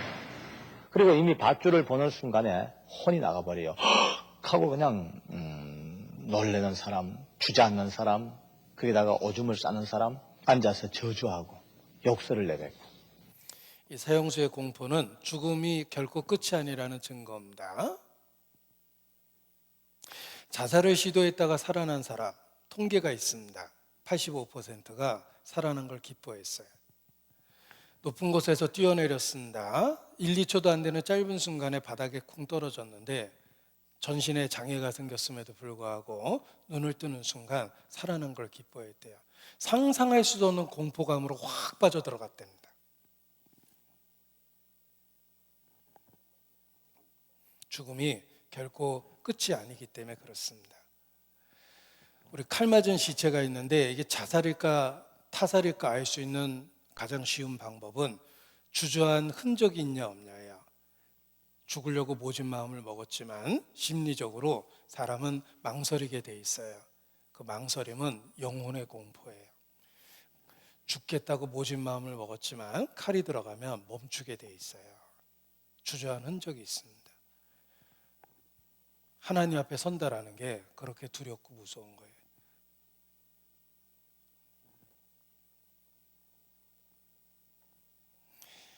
사람에게 영혼이 있다는 증거 중에 하나가 ND라고 그럽니다. Near Death Experience. 직역하면 거의 죽음을 경험했다. Near Death Experience라 해서 임사체험이라고 합니다. 의학적으로 죽는 것은 심장이 멈추고 호흡이 멈추는 거예요. 그래서 사망진단서를 끊으면 죽었다 이렇게 써주는 게 아니라 대부분 의사들은 심폐기능 정지 이렇게 써주는데 문제는 심장이 멈춘 상태에서 30분 이내에 살아나는 사람들이 있습니다. 요즘에는 심폐소생술이 널리 보급돼서 더더욱 살아나는 사람이 많아요. 심장에 압박을 주거나 정기적 충격을 주었을 때 심장이 다시 뛰는 경우가 많습니다. 그래서 급격하게 1950년대 이후에 임사체험자가 많아졌어요. 그래서 제가 숫자를 들었는데 믿어지지 않을 정도로 많은 숫자입니다. 미국 사람 중에 몇 %가 임사체험의 경험이 있다고 그러는데 이 임사체험을 연구하는 사람들은 동서양을 물어나고 3가지 경험이 있답니다. 첫 번째는 죽음을 경험하는 순간 몸 바깥에 나가는 게 있다. 영혼이죠. 몸과 육체가 분리됐다는 거예요. 두 번째는 살아온 생애가 순식간에 보였다. 시간과 공간이 없어지면서 자기 인생이 한눈에 보인답니다. 세 번째는 빛과 같은 인격체 앞에 서 있었다예요. 하나님이십니다. 그래서 미국에서 베스트셀러가 된 임사체험책 중에 Embrace by the Right라는 책이 있어요. 빛의 포옹이란 뜻이죠. 죽음을 건너가는 순간 Embraced by the Right, 빛이 나를 감싸기 시작했다, 이런 뜻입니다. 하나님 앞에 서게 된다는 뜻이에요. 이 임사체험자들의 이야기를 들어보면 죽음이 결코 끝이 아니라는 생각이 듭니다. 내가 그냥 사라지는 게 아니에요. 공간에 이동이 생기고 하나님 앞에 존재하게 되는 거예요. 육체는 흙으로 돌아가고 영혼은 그 주신 하나님께로 돌아가기 전에 기억하라. 너의 창조자를 기억하라. 심장 전문 의로 우리 시대 가장 명성을 얻은 분이 모리스 롤링스 박사입니다. 그는 무신론자였는데 어느 날 40대 우체부가 심장마비로 쓸려왔어요. 그래서 심폐소생을 통해서 정신이 든 순간에 울부짖기 시작했답니다. 자기가 지옥으로 빨려 들어가고 있다고 막 울부짖고 시작했어요. 당황이 됐습니다. 살려놨더니 막 공포에 떠는 거예요. 사람이 어느 공포에 시달리면은요, 우리 몸의 모든 기능이 비정상적으로 막 움직인답니다. 라이터를 켜서 눈앞에 갖다 놔도 눈꺼풀이 안 움직인대요. 그러면서 제발 나를 위해서 기도해 달라고 막 부르짖었습니다. 모리스 롤링스 박사가 나는 목사가 아니요 의사요 라고 얘기하니까 제발 나 좀 위해 기도해 달라고 막 그래서 어린 시절에 들었던 기도문을 갖고 간단하게 기도해 줬대요. 예수님 도와주세요, 살려주세요, 예수님 살려주세요, 이렇게 간단한 기도를 했더니 그 순간에 공포가, 그 발작이 없어졌대요. 그리고 그 우체부는 살아나서 전혀 다른 인생을 살기 시작했고 놀라운 경험을 모리스 롤링스 박사에게 해줍니다. 자기가 지옥으로 떨어지고 있는 순간에 예수님의 이름을 부르는 순간에 되돌아왔다, 이렇게 얘기를 했어요. 그리고 삶이 확 바뀌었답니다. 모리스 롤링스 박사는 충격을 받았지만 잊어버렸어요. 신기한 경험이라고만 생각했는데 그가 심장마비로 응급실에 실려갔어요. 심장 전문의가 심장마비로 응급실에 실려가서 똑같은 경험을 합니다. 그때부터 이분이 살아나서 임사체험을 한 이후에 자기의 직업적 특성을 살려서 그 심폐소생술을 통해서 깨어나는 사람들을 인터뷰했어요. 죽었다 살아나는 순간이 가장 정직하고 과장이 없고 거짓말을 안 한대요. 그래서 그 순간을 인터뷰를 해서 책을 여러 개 썼습니다. 그 중에 하나가 Beyond Death Door라는 책이에요. 죽음의 문 저편에서. 한마디로 영혼이 있다예요. 사람은 절대 육체가 전부가 아니다. 몸 바깥에 나가는 영혼이 있다는 거예요. KBS에서도 앤디에 대한 그 방송을 했던 적이 있었는데 KBS 거를 하나 보여드리겠습니다. 임사체험입니다. 죽어있던 동안에 일어난 일을 기억한다고 주장하는 사람들은 자비를 들여가며 자신들의 경험을 연구하는 모임을 가지고 있습니다. 교통사고, 자살, 심장마비, 그리고 어떤 사람은 벼락에 맞았다 다시 살아나기도 했습니다. 토니의 직업은 의사입니다. 그는 매일같이 아프거나 죽음이 임박한 사람과 마주하는데 한 번은 그 죽음이 자신을 찾아오기도 했습니다. In 1994, I was at a family gathering. Unfortunately, it was during a storm that I was not aware of. I had the phone right about here when the phone station that I was in got struck by lightning. I saw a big flash of light come out of the phone and it hit me in the face. 그것은 이성적인 그의 성격이나 판단과 관계없이 피할 수 없는 사고였습니다. 그리고 그 뒤에 논리와 이성으로 감당할 수 없는 사건이 일어났습니다. And she got right down to me and then ran by. And I thought, well, that's pretty strange. And I turned to see where she was going. And when I looked back, I saw my body was on the ground. Oh, shit, I'm dead. I saw her getting down on her knees to do CPR. And I could see them, I could hear them, but they couldn't see me or hear me, and I tried calling to them. Years ago, when I worked in a different hospital, I went to see a patient of mine who had been involved in his resuscitation about a week earlier. And I went to see him, and as I approached him, he clearly recognised me, and he said to me, how are you doing? And I remember saying, sorry, how do you know me? And he said, you were at my cardiac arrest. And he began to tell his story of what he saw, and he remembers my face, and he remembers what everybody was doing. And at that time, it struck me as being somewhat odd. Interesting, though, is that we have found that consistently, through different studies by different researchers, that at least 10 to 20% of people who've died and been brought back to life again will recall very specific accounts that suggest that their mind and consciousness may have continued functioning and working even though they had died and their brain had shut down. They had a flat line on the brain was not working. 성경은 분명하게 경고합니다. 죽음이 끝이 아닙니다. 그 후에 심판이 있습니다. 자, 여기 나라는 인생을 한번 생각해 보십시오. 나라는 존재. 내가 이 땅에 태어났습니다. 그리고 파란만장한 인생을 살고 있어요. 형통한 날과 공고한 날을 병행해서 살고 있습니다. 어느 날 죽음이 찾아올 겁니다. 한 번 죽는 것은 사람에게 정하신 것이요.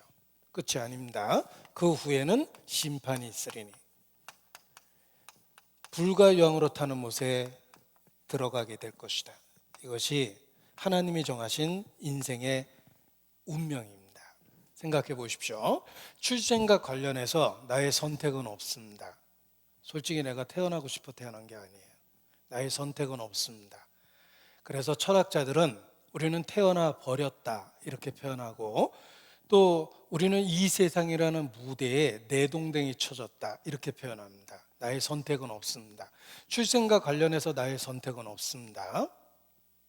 죽음이 그렇습니다. 여러분이 원하든 원하지 않든 어느 날 죽음은 현실이 됩니다. 심판도 마찬가지예요. 여러분이 믿든 안 믿든 상관없습니다. 어느 날 하나님의 심판대 앞에서 벌벌벌벌 떠는 날이 옵니다. 하나님이 정하신 운명이기 때문에 그렇습니다. 우리 인생을 한마디로 얘기하면 생로병사라고 표현할 수 있습니다. 태어나고 늙고, 그리고 병들고, 그리고 죽습니다.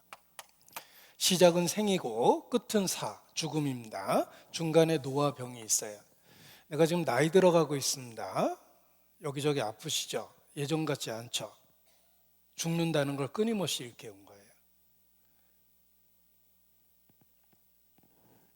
한 번 죽는 것은 사람에게 정하신 것입니다. 끝이 아닙니다. 심판이 있어요. 자, 우리가 살고 있는 세상을 관찰해 보십시오. 내가 살고 있는 세상을 관찰해 보면 의롭고 거룩합니까? 그렇지 않습니다. 10명의 도둑놈 중에 몇 명 잡힐 것 같아요? 안 잡히는 도둑놈 더 많아요. 10명의 살인범 중에 몇 명 잡힐 것 같습니까? 안 잡히는 범인이 더 많습니다. 대구 개구리 5소년을 살해한 범인, 남의 자식 5을 죽이고도 어디서 늙어가고 있고 어디서 웃고 떠들고 있을 거예요. 안 잡힌 범인 더 많습니다. 끔찍한 전범, 전쟁을 일으켜서 민족 간의 비극을 만들었던 김일성 부자는 3대째 잘 먹고 잘 살고 있어요. 악인이 잘 되는 세상에. 정말 하나님이 계시면 무슨 놈의 세상을 이따위로 만듭니까? 왜 악인을 방치하십니까? 왜 역사 속에 끔찍한 일을 그냥 보고 있습니까? 이 세상은 의롭지도 않고 공평하지도 않습니다. 행악자로 인하여 불평하지 마라. 내가 갚으리라. 죽음 이후에 또 다른 세계가 있기 때문에 그냥 두신 거예요. 그래서 악한 일은 상관치 않으신 듯하나 다 보시느니라. 자, 긴 영화를 빌려봤는데 비디오 테이프가 2개로 되어 있습니다. 1편과 2편으로 되어 있어요. 영화 1편만 보니까 사건이 뒤죽박죽입니다. 나쁜 놈이 아주 잘 됩니다. 영화는 마저 2편을 보셔야 돼요. 2편을 마저 보니까 나쁜 놈이 망하고 있습니다. 뒤죽박죽했던 사건이 기가 막히게 해결이 됐어요. 영화는 2편을 끝까지 봐야 돼요. 우리가 살고 있는 세상이 영화의 1편입니다. 끝이 아니라는 거예요. 죽음 이후에 영원한 세계가 있기 때문에 그냥 두신 거예요. 그래서 미국에서는 범인을 잡다가 못 잡으면 GOK라고 그래요. 범인 못 잡은 사건을 GOK라고 그럽니다. 뜻이 있습니다. God only knows. 하나님만이 알고 있다, 이런 뜻이에요. 우리는 범인을 못 잡았지만 어차피 하나님의 법정에 서게 될 것이다, 이런 뜻입니다. 이 세상에서는 악한 일을 행하고 더 큰 악으로 자신의 악을 감출 수 있어요. 그러나 결국은 하나님 앞에 서서 더 큰 심판을 받아야 되는 거예요.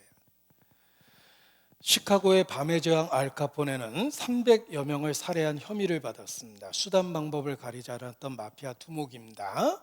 300여 명을 살해한 혐의를 받았는데 늙어 죽을 때까지 하나도 입증을 못했어요. 그가 유일하게 감옥에 갔는데 세금 문제로 감옥에 갔어요. 알카포네가 법정에서 했던 말이 역사에 기록되어 있습니다.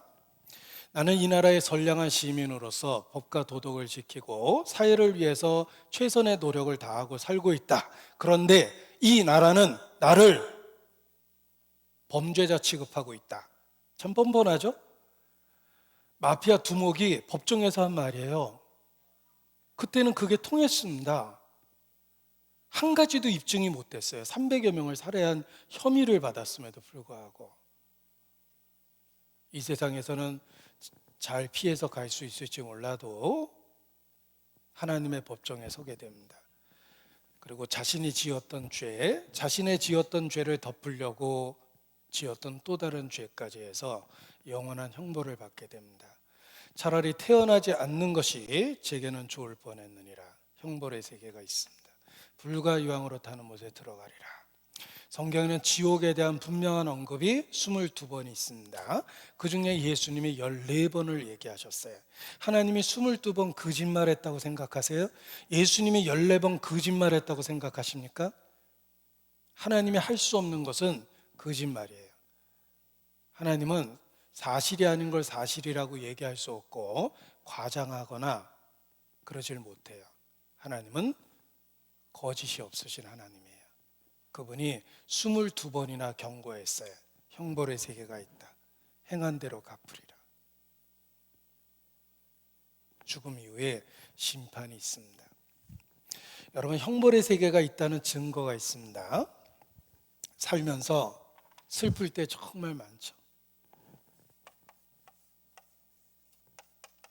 슬픔을 경험합니다. 살면서 지긋지긋하게 통증에 시달리는 경우도 많아요. 뭐 이렇게 아픈지. 보세요. 여러분이 경험한 최고의 슬픔은 무엇입니까? 인간이 경험할 수 있는 최고의 슬픔은 사별이에요. 사랑하는 사람 시체된 거 보면은 살아있는 한 기억을 절대로 지울 수가 없어요. 왜 돌아가시면 입을 덮어 놓냐면 좋은 모습을 기억하라고 그러는 거예요. 점점 흉하게 되거든요. 아름다웠던 모습을 기억하라고 죽은 사람을 덮어주는데, 여러분, 사랑하는 사람 시체 본 거는 살아있는 한은 기억에서 절대 안 지워집니다. 칼로 쭉 그면은 쓰라리고 아프죠. 한 달만 지나면 안 아파요. 그런데 칼로 그은 상처는 평생 갖고 살아야 돼요. 기억이 그래요.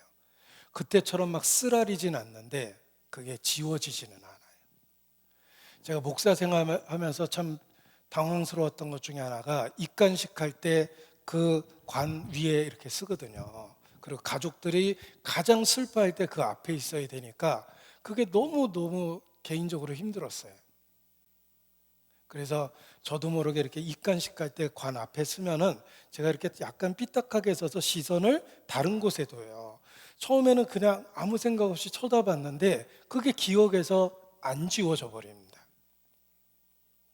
게다가 내가 잘 알던 분, 대화하고 함께 시간을 보냈던 분의 마지막 모습을 보면 기억에서 안 지워져요.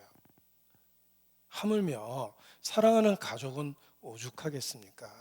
살면서 경험했던 최고의 슬픔은 사랑하는 사람 시체 본 거예요. 가족이 많다라는 말은 울어야 될 일도 많다는 뜻이에요.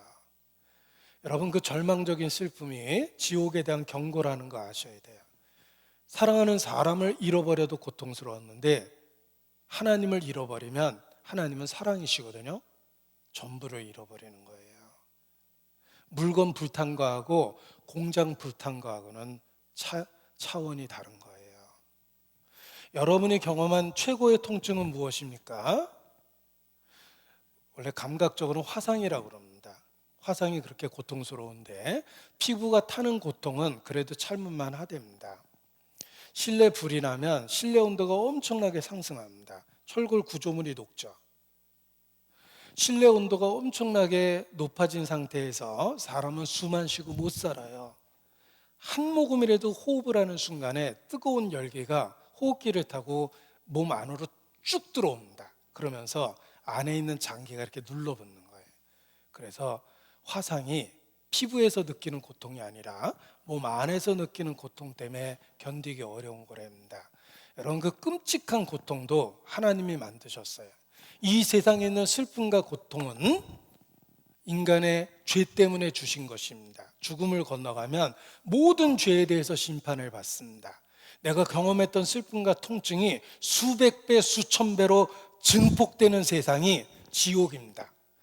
현재는 하나님의 자비가 있기 때문에 슬프지만 늘 슬픈 건 아니에요. 아프지만 모든 부위가 아픈 게 아니에요. 아픈 곳이 있어요. 아픈 때가 있어요.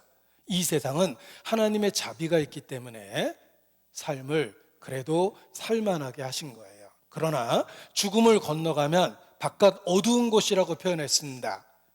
하나님으로도 완전히 분리되는 거예요. 세세토록 쉬지 못하고 슬픔과 고통이 있는 곳이에요. 그래서 예수께서 눈물을 흘리시면서 경고하신 거예요. 너희가 어찌하려고 그러하느냐. 형벌의 세계가 있습니다. 지옥이 있다는 증거는 우리가 경험하는 슬픔과 통증이 지옥에 대한 경고라는 거 아셔야 됩니다. 그리고 하나님은 시간과 공간이 없다고 그러죠. 보십시오. 태초에 하나님이 천지를 창조하시니라. 창조했다는 말이 무에서 유를 만들었다는 말인데 시간과 공간과 만물을 만드신 거예요. 시간은 공간에 파생된 거예요. 하나님은 시간과 공간이 없어요. 이곳에도 계시고 지금 이 순간 미국에도 계셔요. 공간적인 제약이 없다는 말은 시간이 없다는 뜻이에요. 그래서 하나님이 자신을 스스로 있는 자 이렇게 선언하셨어요. 과거도 아니고 미래도 아니고 나는 존재한다 이런 뜻이에요. 이게 얼마나 무서운 말인지 한번 보세요. 여기 태양이 있습니다. 태양계 수성, 금성, 우리는 세 번째 별에 있어요. 수금, 지화, 목토, 천의 명 쭉 있습니다. 지구에서 태양을 보면 1억 5천만 킬로 떨어져 있습니다. 8분 전 태양을 본 거예요. 태양빛이 지구까지 오는데 8분 걸려요. 태양계 끝에 가서 보면 30분 전에 태양을 본 거예요. 빛의 속도로 여기까지 30분 걸립니다. 보십시오. 하나님은 여기도 계시고 지구에도 계시고 태양계 끝에도 계시고 우주 끝에도 계세요. 하나님은 천지에 충만하십니다. 공간적 제약이 없죠. 그 말은 시간이 없다는 뜻이에요. 지금 일어나는 일을 보고 계세요. 조금 뒤로 가볼까요? 8분 전 일을 지금 보고 있어요. 조금 뒤로 가면 30분 전의 일을 지금 보고 있고 10년 전, 100년 전, 1000년 전을 지금 보고 있는 거예요. 그래서 아브람과 이삭과 야곱의 하나님이라는 말은 그들은 모두 하나님 앞에 살아있다 이런 뜻입니다. 하나님은 시간과 공간이 없어요. 보십시오. 우리는 옛날에 지은 죄라고 잊어버리고 있는데 사실은 하나님 목전에 면전에 있는 거예요. 여러분이 30년 전에 간음했다면 옛날 일이 아닙니다. 지금도 하나님 앞에서 간음하고 있는 거예요. 여러분이 40년 전에 도둑질했다면 아직도 하나님 앞에서 도둑질하고 있는 거예요. 왜냐하면 하나님은 시간과 공간이 없습니다. 제가 부모님이 다 돌아가셨는데 용감하게 고백을 해봅니다. 제가 아버지와 관련된 추억 중에 나쁜 추억이 있습니다. 제가 아버지 양복 주머니에 손을 넣고 돈을 훔친 기억이 있어요. 제 기억으로는 중학교 때 2번은 확실히 기억나고 오래 흐르다 보니까 3번인지 2번인지 헷갈릴 때가 있는데 분명한 건 2번 이상 아버지 양복 주머니에 손을 넣어서 제가 돈을 훔쳤습니다. 제가 26살에 사회 나와서 직장을 다니기 시작했어요. 돈을 벌기 시작했습니다.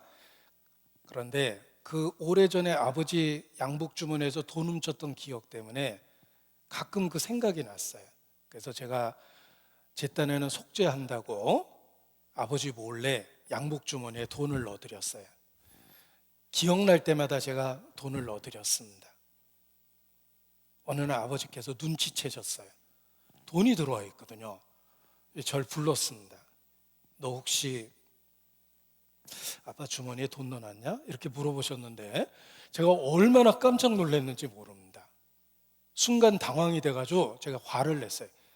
내가 왜 아버지한테 돈 넣어놔요? 그러고서 그 자리를 후다닥 튀쳐나왔는데 차마 자백할 용기가 없었어요. 결국은 돌아가셨는데 영문 모르고 돌아가셨습니다. 수십 년이 지났지만 자백할 용기가 없었어요. 그런데 정말 이상한 건 지금도 가끔 아버지 주머니에 손 집어넣고 있는 제 모습이 보입니다. 너무 생생하게 보여요. 죄가 그런 거예요. 하나님 앞에 서면 시간적 차이가 없습니다. 여러분이 50년 전에 죄를 지어도 그냥 하나님 앞에 있는 겁니다. 그래서 모든 죄가 주의 목전에 있다고 표현하신 거예요. 은밀한 죄란 없습니다. 그 죄를 갖고 하나님 만나셔야 돼요. 그게 얼마나 두렵고 무섭습니까? 반드시 해결하셔야 되는 거예요. 죽음을 건너가면 심판이 있고 그 심판의 모습이 요한계시록 20장입니다. 보세요. 요한계시록 20장.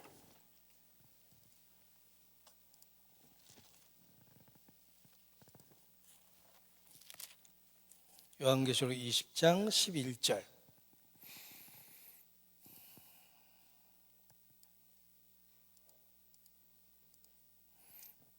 또 내가 크고 흰 보좌와 그 위에 앉으신 자를 보니 땅과 하늘이 그 앞에서 피하여 간데 없더라. 또 내가 보니 죽은 자들이 물온대소하고 그 보좌 앞에 섰는데 책들이 펴있고 또 다른 책이 펴졌으니 곧 생명책이라. 죽은 자들이 자기 행위를 따라 책들에 기록된 대로 심판을 받으니 이것이 죽음 이후 심판의 모습입니다. 그런데 15절입니다. 15절. 누구든지 생명책에 기록되지 못한 자는 불못에 던지오더라. 자, 불못에 들어가는 게 아닙니다. 불못에 던지오는 거예요. 여러분, 용암이 펄펄 끓는 그곳으로 걸어 들어갈 수 있습니까? 상상도 못 하겠죠. 불못에 들어가는 게 아닙니다. 던져지는 거예요. 여러분의 선택도 아니고 여러분의 의지도 아니에요. 여러분이 지은 죄에 따라서 그냥 던져지는 겁니다. 형벌의 세계로 던져지는 거예요. 이것이 성경에서 말하는 형벌의 세계, 불못입니다. 우리 상여나 갈 때도 보면 전통적으로 어이가이 그곳으로 어이가이 하면서 갑니다. 본능적으로 안 거예요. 죽음이 끝이 아니라는 거예요. 그래서 황천 간다 그런 거예요. 형벌의 세계가 있습니다. 불과 유황으로 타는 형벌의 세계예요. 아자코프 박사는 공산주의 과학자로서 무신론자입니다. 그가 충격적인 그 논문을 하나 발표했는데 암메누사티아라는 공산주의 기간주에 발표한 거예요. 나는 공산주의자로서 하나님을 믿지 않고 영혼에 대해서도 믿지는 않지만 과학자이기 때문에 지옥은 믿는다 이런 표현을 썼어요. 과학자이기 때문에 지옥은 믿는 됩니다. 그 여러 근거를 댔습니다. 예를 들면 태양 없이 화학적 반응에 의해서 어둠 속에서 에너지를 얻는 존재들이 있다. 이것은 캄캄한 어둠이라는 지옥의 존재를 보여주며, 그리고 불 속에서도 살아가는 생명체가 있다. 이것도 지옥의 사실성을 보여준다. 이런 표현을 썼습니다. 보십시오. 우리는 물 속에 들어가면 못 살죠. 그런데 물 속에서 사는 물고기가 있어요. 우리는 불 속에 들어가면 못 삽니다. 그런데 불 속에서도 죽지 않는 리프티아라는 벌레가 있습니다. 불에서도 죽지 않는 리프티아라는 벌레의 존재는 지옥의 사실성을 보여준다. 아자코프 박사가 지옥을 믿는다고 하면서 했던 말이에요. 태양을 만든 하나님이 지옥 못 만드셨을 것 같아요? 불과 유황으로 타는 형벌의 세계가 있습니다. 성경에서 이 지옥의 특징을 좀 요약해서 정리해 보면 이와 같습니다. 지옥이 어떤 것일까? 그 지옥이 어떤 것인지를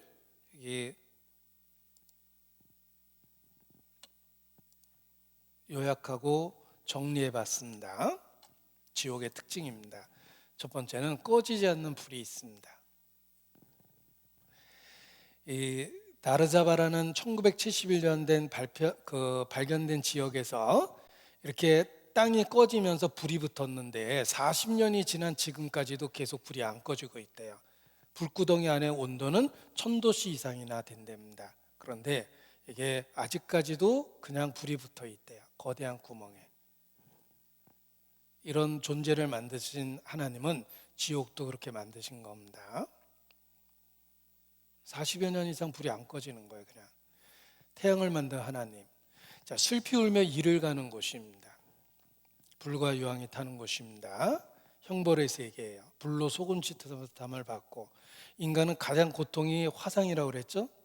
밤낮 쉬지 못하며 고통의 의식이 영원히 남아있고 캄캄하고 어두운 곳입니다.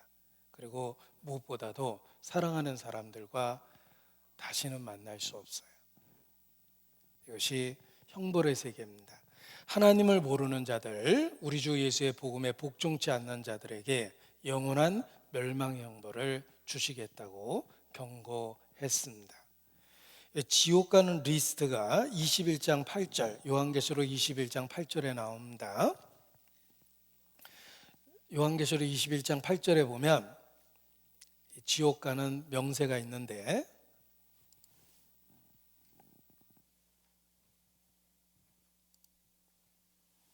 요한계시록 21장 8절입니다. 요한계시록 21장 8절. 그러나 두려워하는 자들과 믿지 아니하는 자들과 흉악한 자들과 살인자들과 행음자들과 술객들과 우상숭배자들과 모든 거짓말하는 자들은 불과 유황으로 타는 못에 참여하리니 이것이 둘째 사망이라. 여기 8가지 지옥 가는 사람의 종류가 나옵니다. 첫 번째는 두려워하는 사람입니다. 하나님 계시는 건 알겠는데 구원을 못 받으면 두려움이 안 없어져요. 두려움에는 형벌이 있습니다. 하나님의 존재는 믿는데 구원을 못 받으면 두려움이 안 없어집니다. 두려워하는 사람 지옥 갑니다. 두 번째는 믿지 아니하는 자들. 하나님이 주신 모든 걸 누리고 살면서 존재조차도 믿지 않았다면 당연히 형벌 받습니다. 흉악한 자들과 살인자들. 이 세상에 흉악한 사람들, 살인자들 많이 있죠. 그런데 행동으로 사람을 죽이지 않는다 하더라도 사람의 마음과 생각을 들여다보면 온갖 흉악한 똑같은 죄가 가득합니다. 형제를 미워하는 자는 살인한 자라. 행동으로는 살인하지 않았는데 은밀한 마음속에서 살해된 사람은 얼마나 많습니까? 우리 시대 만연한 살인 중에 하나가 낙태입니다. 자, 10년 전에 죽은 아이가 그때 10살이었거든요. 살아있으면 20살이에요. 10년 전에 낙태된 아이가 그때 그 일이 없었다면 지금 10살이에요. 낙태는 생명의 기회를 박탈한 살인입니다. 그래서 기억에서 안 지워지는 거예요. 세월이 오래 흘러도 그 죄가 기억에서 안 지워져요. 너무 큰 죄이기 때문에. 흉악한 자들과 살인자들 지옥 갑니다. 그리고 십계명을 보면 살인하지 마라라는 계명 다음에 간음하지 말라라는 계명이 있습니다. 여러분, 성적인 죄는 살인죄 다음으로 큰 죄예요. 모든 사람은 혼인을 귀히 여기고 침소를 더럽히지 않게 하라. 간음하는 자들과 행음하는 자들을 하나님이 심판하시리라. 하나님이 직접 심판하는 죄 중에 하나가 성적인 죄입니다. 성은 남자 여자에게 준 게 아니라 남편 아내에게 준 거예요. 그래서 부부행위라고 그러는 거예요. 인간이 타락하면 성을 남자 여자가 하는 건 줄 알아요. 그런 성에 대한 오용, 남용, 그것이 바로 죄입니다. 유대인은 어려서부터 그 교육을 받기 때문에 아무리 생활이 어려워도 몸을 팔거나 웃음을 팔진 않아요. 전통적으로 유대인은 창녀가 없어요. 그거는 이방 풍습이라고 그래요. 어려서부터 교육을 받았기 때문에 그래요. 성은 남편과 아내에게 준 거예요. 남자 여자에게 준 게 아닙니다. 인간이 타락하면 모든 이성을 성적 대상으로 여깁니다. 그게 소돔 고모라예요. 첫날 밤에 처녀인 표적이 없으면 돌로 치라라는 말씀도 있어요. 하나님이 여자의 육체를 지을 때 처녀인지 아닌지 알 수 있는 처녀막을 주셨는데 정조를 중히 여기고 있다는 걸 경고하신 거예요. 성적인 죄가 살인죄 다음으로 큰 죄라는 거 아셔야 됩니다. 그래서 바울은 음행과 온갖 더러운 것은 너희 중에 그 이름이라도 부르지 마라. 이는 성도의 마땅한 반이라. 에베소서 5장 3절 말씀이에요. 음행과 이름이라도 부르지 마라. 음행이라는 말이 헬라어로 포르네이아입니다. 어디서 들어본 단어 같죠? 포르노그라피의 어원입니다. 포르노는 매춘부란 뜻이고 그라피는 글자와 그림. 포르노그라피란 매춘부와 같은 글자와 그림이에요. 우리 시대의 포르노가 가정에도 들어오고 TV에도 나타나고 컴퓨터에도 보여지며 심지어는 아이들 휴대폰에도 나타납니다. 우리 시대가 소돔 고모라예요. 결코 정상이 아닙니다. 그래서 세상을 심판하겠다고 하신 거예요. 행음자들, 술객과 우상 숭배자들, 하나님 얘기하면 욕설하던 사람이 자동차 새로 뽑았다고 돼지머리 딱 잘라놓고 납작 엎드려 절하죠. 하나님을 모독한 거예요. 생명 없는 나무 토막 깎아놓고 복 달라고 3,000번 절합니다. 하나님을 3,000번 모욕한 거예요. 그래서 우상 숭배자들 지옥 갑니다. 그리고 마지막 8번째가 모든 거짓말하는 자들은 불과 유황으로 타는 못에 들어간다. 모든 거짓말하는 자들. 생각해 보십시오. 1년에 한 번씩 사람을 죽이면 끔찍하죠. 연쇄살인범이에요. 1년에 한 번씩 거짓말하면 그냥 거짓말쟁이입니다. 그런데 1년에 한 번이 아니라 여러분이 하루에 한 번은 거짓말할 거예요. 1년이면 365번이에요. 왜 이렇게 많은 거짓말을 행할까요? 거짓말쟁이기 때문에 그렇습니다. 거짓말하는 사람 지옥 갑니다. 우리는 거짓말이 입에 붙어 있어요. 분리하면 거짓말합니다. 그리고 그것이 생활화됐기 때문에 자기가 거짓말하고 있는 것조차도 잘 스스로 못 느낄 때도 있습니다. 모든 거짓말하는 자들은 지옥에 갑니다. 8가지 죄를 언급했지만 사실 우리에게 다 해당된다는 걸 알 수가 있어요. 그리고 더욱더 심각한 건 하나님은 행동만 보시는 게 아닙니다. 어리석은 자야, 겉을 만드시니가 속은 만들지 아니하셨겠느냐. 하나님은 사람의 마음과 생각과 중심을 보십니다. 마가복음입니다. 마가복음 7장 21절. 마가복음 7장 21절.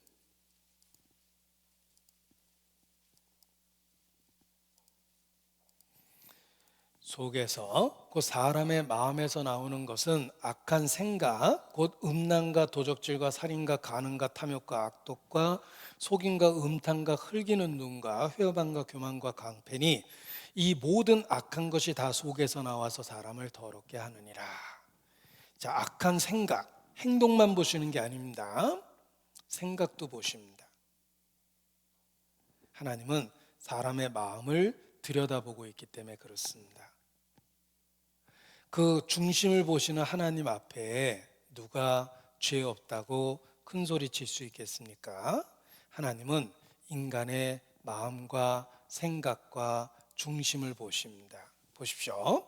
여러분 마음속에 있는 걸 그림으로 그려보면, 혼자만의 시간에 우리 마음에 있는 생각들을 그림으로 그리면 음란한 생각도 있고 누구를 해치려는 마음도 있고 쾌락을 추구하는 마음도 있습니다. 자신의 마음과 생각을 그림으로 그리면 다른 사람에게 절대로 못 보여줍니다. 그런데 하나님은 사람의 마음을 보세요. 마음과 생각과 중심을 보십니다. 우리 속에는 온갖 더러운 게 가득합니다. 하나님이 그 마음을 보고 있다는 거 아셔야 돼요. 그래서 에레미야 17장 9절로 10절에 보면 만물보다 거짓되고 심히 부패한 것은 마음이라.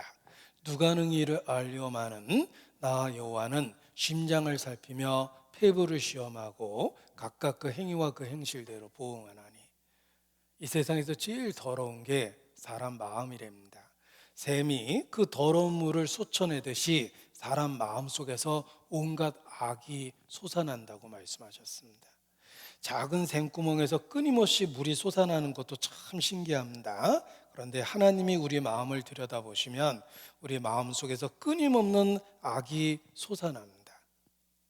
하나님이 그 마음을 보고 있다는 거 아셔야 됩니다. 우리의 마음속에 이런저런 죄가 가득합니다. 찬송의 가사입니다. 내 마음 깊은 곳 무엇이 자리 잡고 있나. 깨끗하고 아름다운 것 그런 것 있다 하겠나. 내 마음 깊은 곳 무엇을 생각하고 있나. 거룩하고 선한 것들 찾아볼 수 없네. 내 마음 깊은 곳, 자기 자신도 깜짝 놀랄 때가 많아요. 한밤중에 전화 받았습니다. 아버지가 응급실에 실려가셨대요. 달려갔어요. 다행히 위기를 넘기셨습니다. 다행이라고 집에 돌아왔습니다. 근데 똑같은 일이 반복됩니다.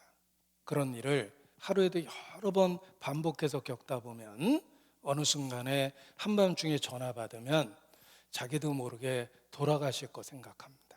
그러다가 덜컥 돌아가시면 그런 생각했다는 게 너무 죄송스러워서 자기 자신에 대해서 슬퍼져요. 이렇게 허무하게 가실 걸 내가 왜 마음에 서둘렀을까 이런 생각이 들어요. 자식은 하룻밤에 수십 번 응급실 달려가도 그런 생각 안 합니다. 그런데 자식이 부모에 대해서는 그래요. 자기 생각을 보고 자기도 깜짝 놀라요. 문제는 하나님이 우리의 마음과 생각을 보신다는 것입니다. 그 하나님 앞에 얼마나 많은 죄가 있겠습니까? 그런데 여기 화면을 통해서 좀 정리를 해봤습니다. 하나님 앞에 내 자신을 생각해 보면 어떻습니까? 중요한 건 하나님 앞에입니다. 하나님 앞에 나라는 존재를 생각해 보십시오. 하나님은 빛이신데 난 어둠에 속해 있고, 하나님은 의로운데 난 더럽고, 하나님은 거룩한데 나는 정욕적입니다. 하나님은 생명이 있는데 나는 영적으로 죽어 있고, 하나님은 진리의 하나님인데 나는 분리하면 거짓말합니다. 여러분, 여기 있는 글자 중에 하나를 골라서 하나님 있는 세계로 옮겨 보겠습니다. 어떤 걸 옮길 수 있습니까? 하나도 못 옮기겠죠. 그것이 하나님 앞에 나의 모습이에요. 하나님은 의롭고 거룩한데 그 앞에 나는 죄가 있습니다. 한마디로 여러분 중에 너무 착해서 구원 안 받아도 될 사람은 없습니다. 우리는 다 하나님 앞에 죄가 있습니다. 더더욱 하나님은 마음과 생각을 들여다보시기 때문에 그렇습니다. 에이, 그런 식으로 얘기하면 죄 없는 사람이 어딨냐, 그런 생각이 드시죠? 제자들도 깜짝 놀랐어요. 그래서 제자들이 대번에 반문합니다. 제자들이 했던 말입니다. 마태복음 19장 25절에 제자들이 듣고 심히 놀라 가로되 그런즉 누가 구원을 얻을 수 있으리까? 아니, 그런 식으로 얘기하면 구원받을 사람이 세상에 어디 있습니까? 그때 예수께서 26절에 정답을 말씀하십니다. 예수께서 저희를 보시며 가라사대 사람으로서는 할 수 없으되 하나님으로서는 다 할 수 있느니라. 기억하십시오. 누가 구원을 얻을 수 있습니까? 예수께서 가라사대 사람으로서는 할 수 없으되, 여러분은 사람입니다. 여러분 스스로 여러분을 구원할 수 없습니다. 그러나 하나님은 다 하실 수 있느니라. 성경은 하나님께서 인간을 구원하신다고 말씀하십니다. 그래서 구원을 받아야 되는 거예요. 사람으로선 할 수 없기 때문에 그렇습니다. 자, 내가 수영을 못하는데 물에 빠졌습니다. 수영을 못하는데 물에 빠졌어요. 그러면 건져주지 않는 한은 살 수가 없어요. 그것이 현재 우리의 모습입니다. 여기 화면을 통해 또 보여드릴 텐데, 마태복음 5장 25절에 너를 송사하는 자와 함께 길에 있을 때에 급히 사와하라. 그 송사하는 자가 너를 재판관에게 내어주고 재판관이 관에게 내어주어 옥에 가둘까 염려하라. 진실로 내게 이르노니 내가 홀이라도 남김이 없이 다 갚기 전에는 결단코 거기서 나오지 못하리라. 자, 이것이 현재 우리의 모습인데, 너를 송사하는 자와 함께 길에 있을 때 급히 사와하라. 이것이 현재 우리의 모습입니다. 보십시오.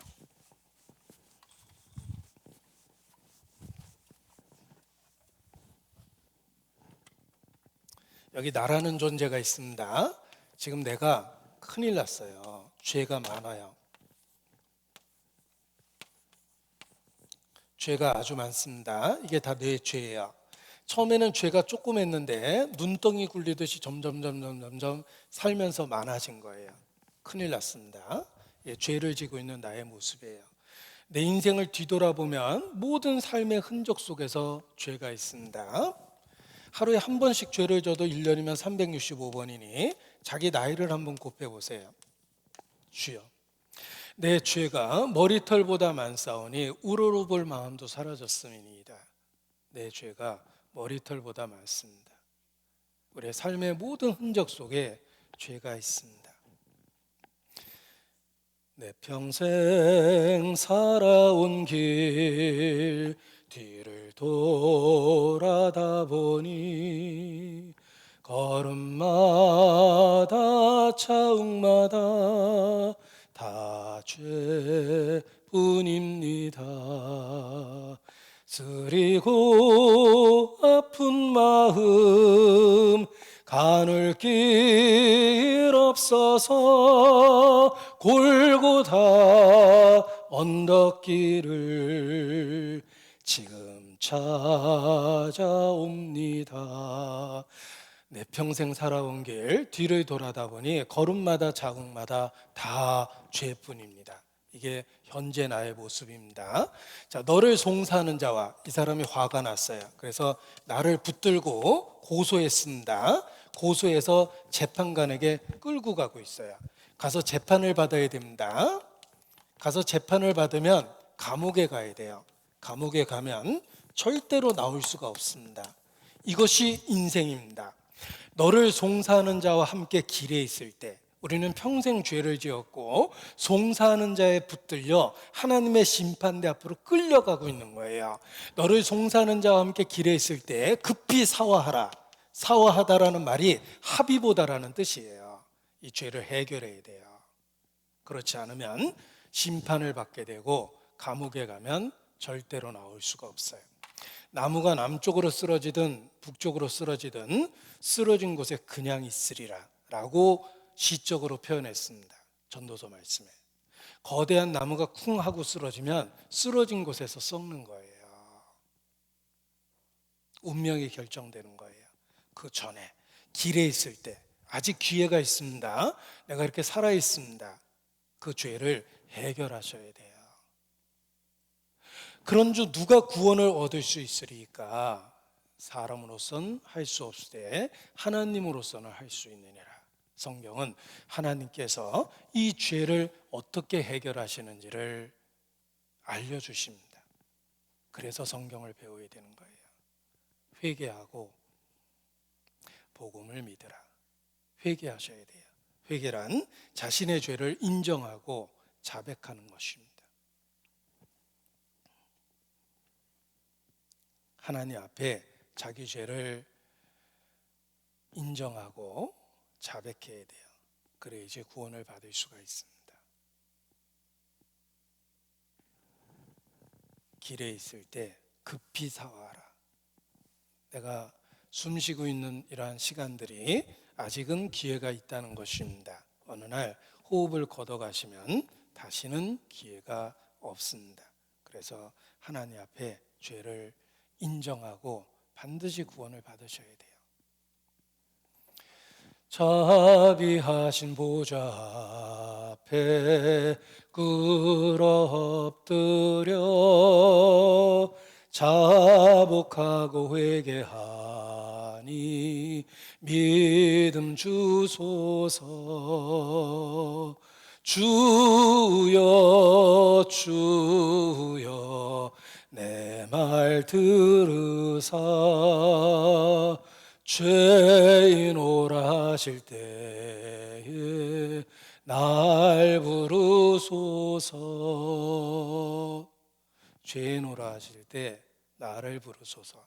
자신의 죄를 인정하는 것, 그것이 회개하는 것이며 회개하고 구원을 받아야 됩니다. 내일은 어떻게 구원을 받을 수 있는지를 배울 텐데, 제가 첫날 기회를 저버리는 사람은 당첨된 복권을 찢어버리는 것보다 어리석은 행동을 하는 거라고 말씀을 드렸습니다. 내일 메시지가 그렇습니다. 정말 중요한 말씀을 배울 겁니다. 기도하시겠습니다. 거룩하신 하나님, 오늘도 하나님 말씀을 배울 수 있도록 은혜를 주셔서 감사합니다. 어느 누구도 고의적으로 이 소중한 기회를 저버리지 않도록 붙잡아 주시고 반드시 영혼의 문제를 해결할 수 있도록 우리 모두에게 은혜를 더하여 주시기를 주님께 간구합니다. 복잡한 삶으로부터 지켜주시고 또 질병의 위협으로부터 지켜주시기를 주님께 간구합니다. 주의 영광을 나타내 주시옵소서. 고마우신 예수님 이름으로 기도합니다. 아멘. 네, 내일 이어서 말씀을 드리겠습니다. 안녕히 돌아가시기 바랍니다.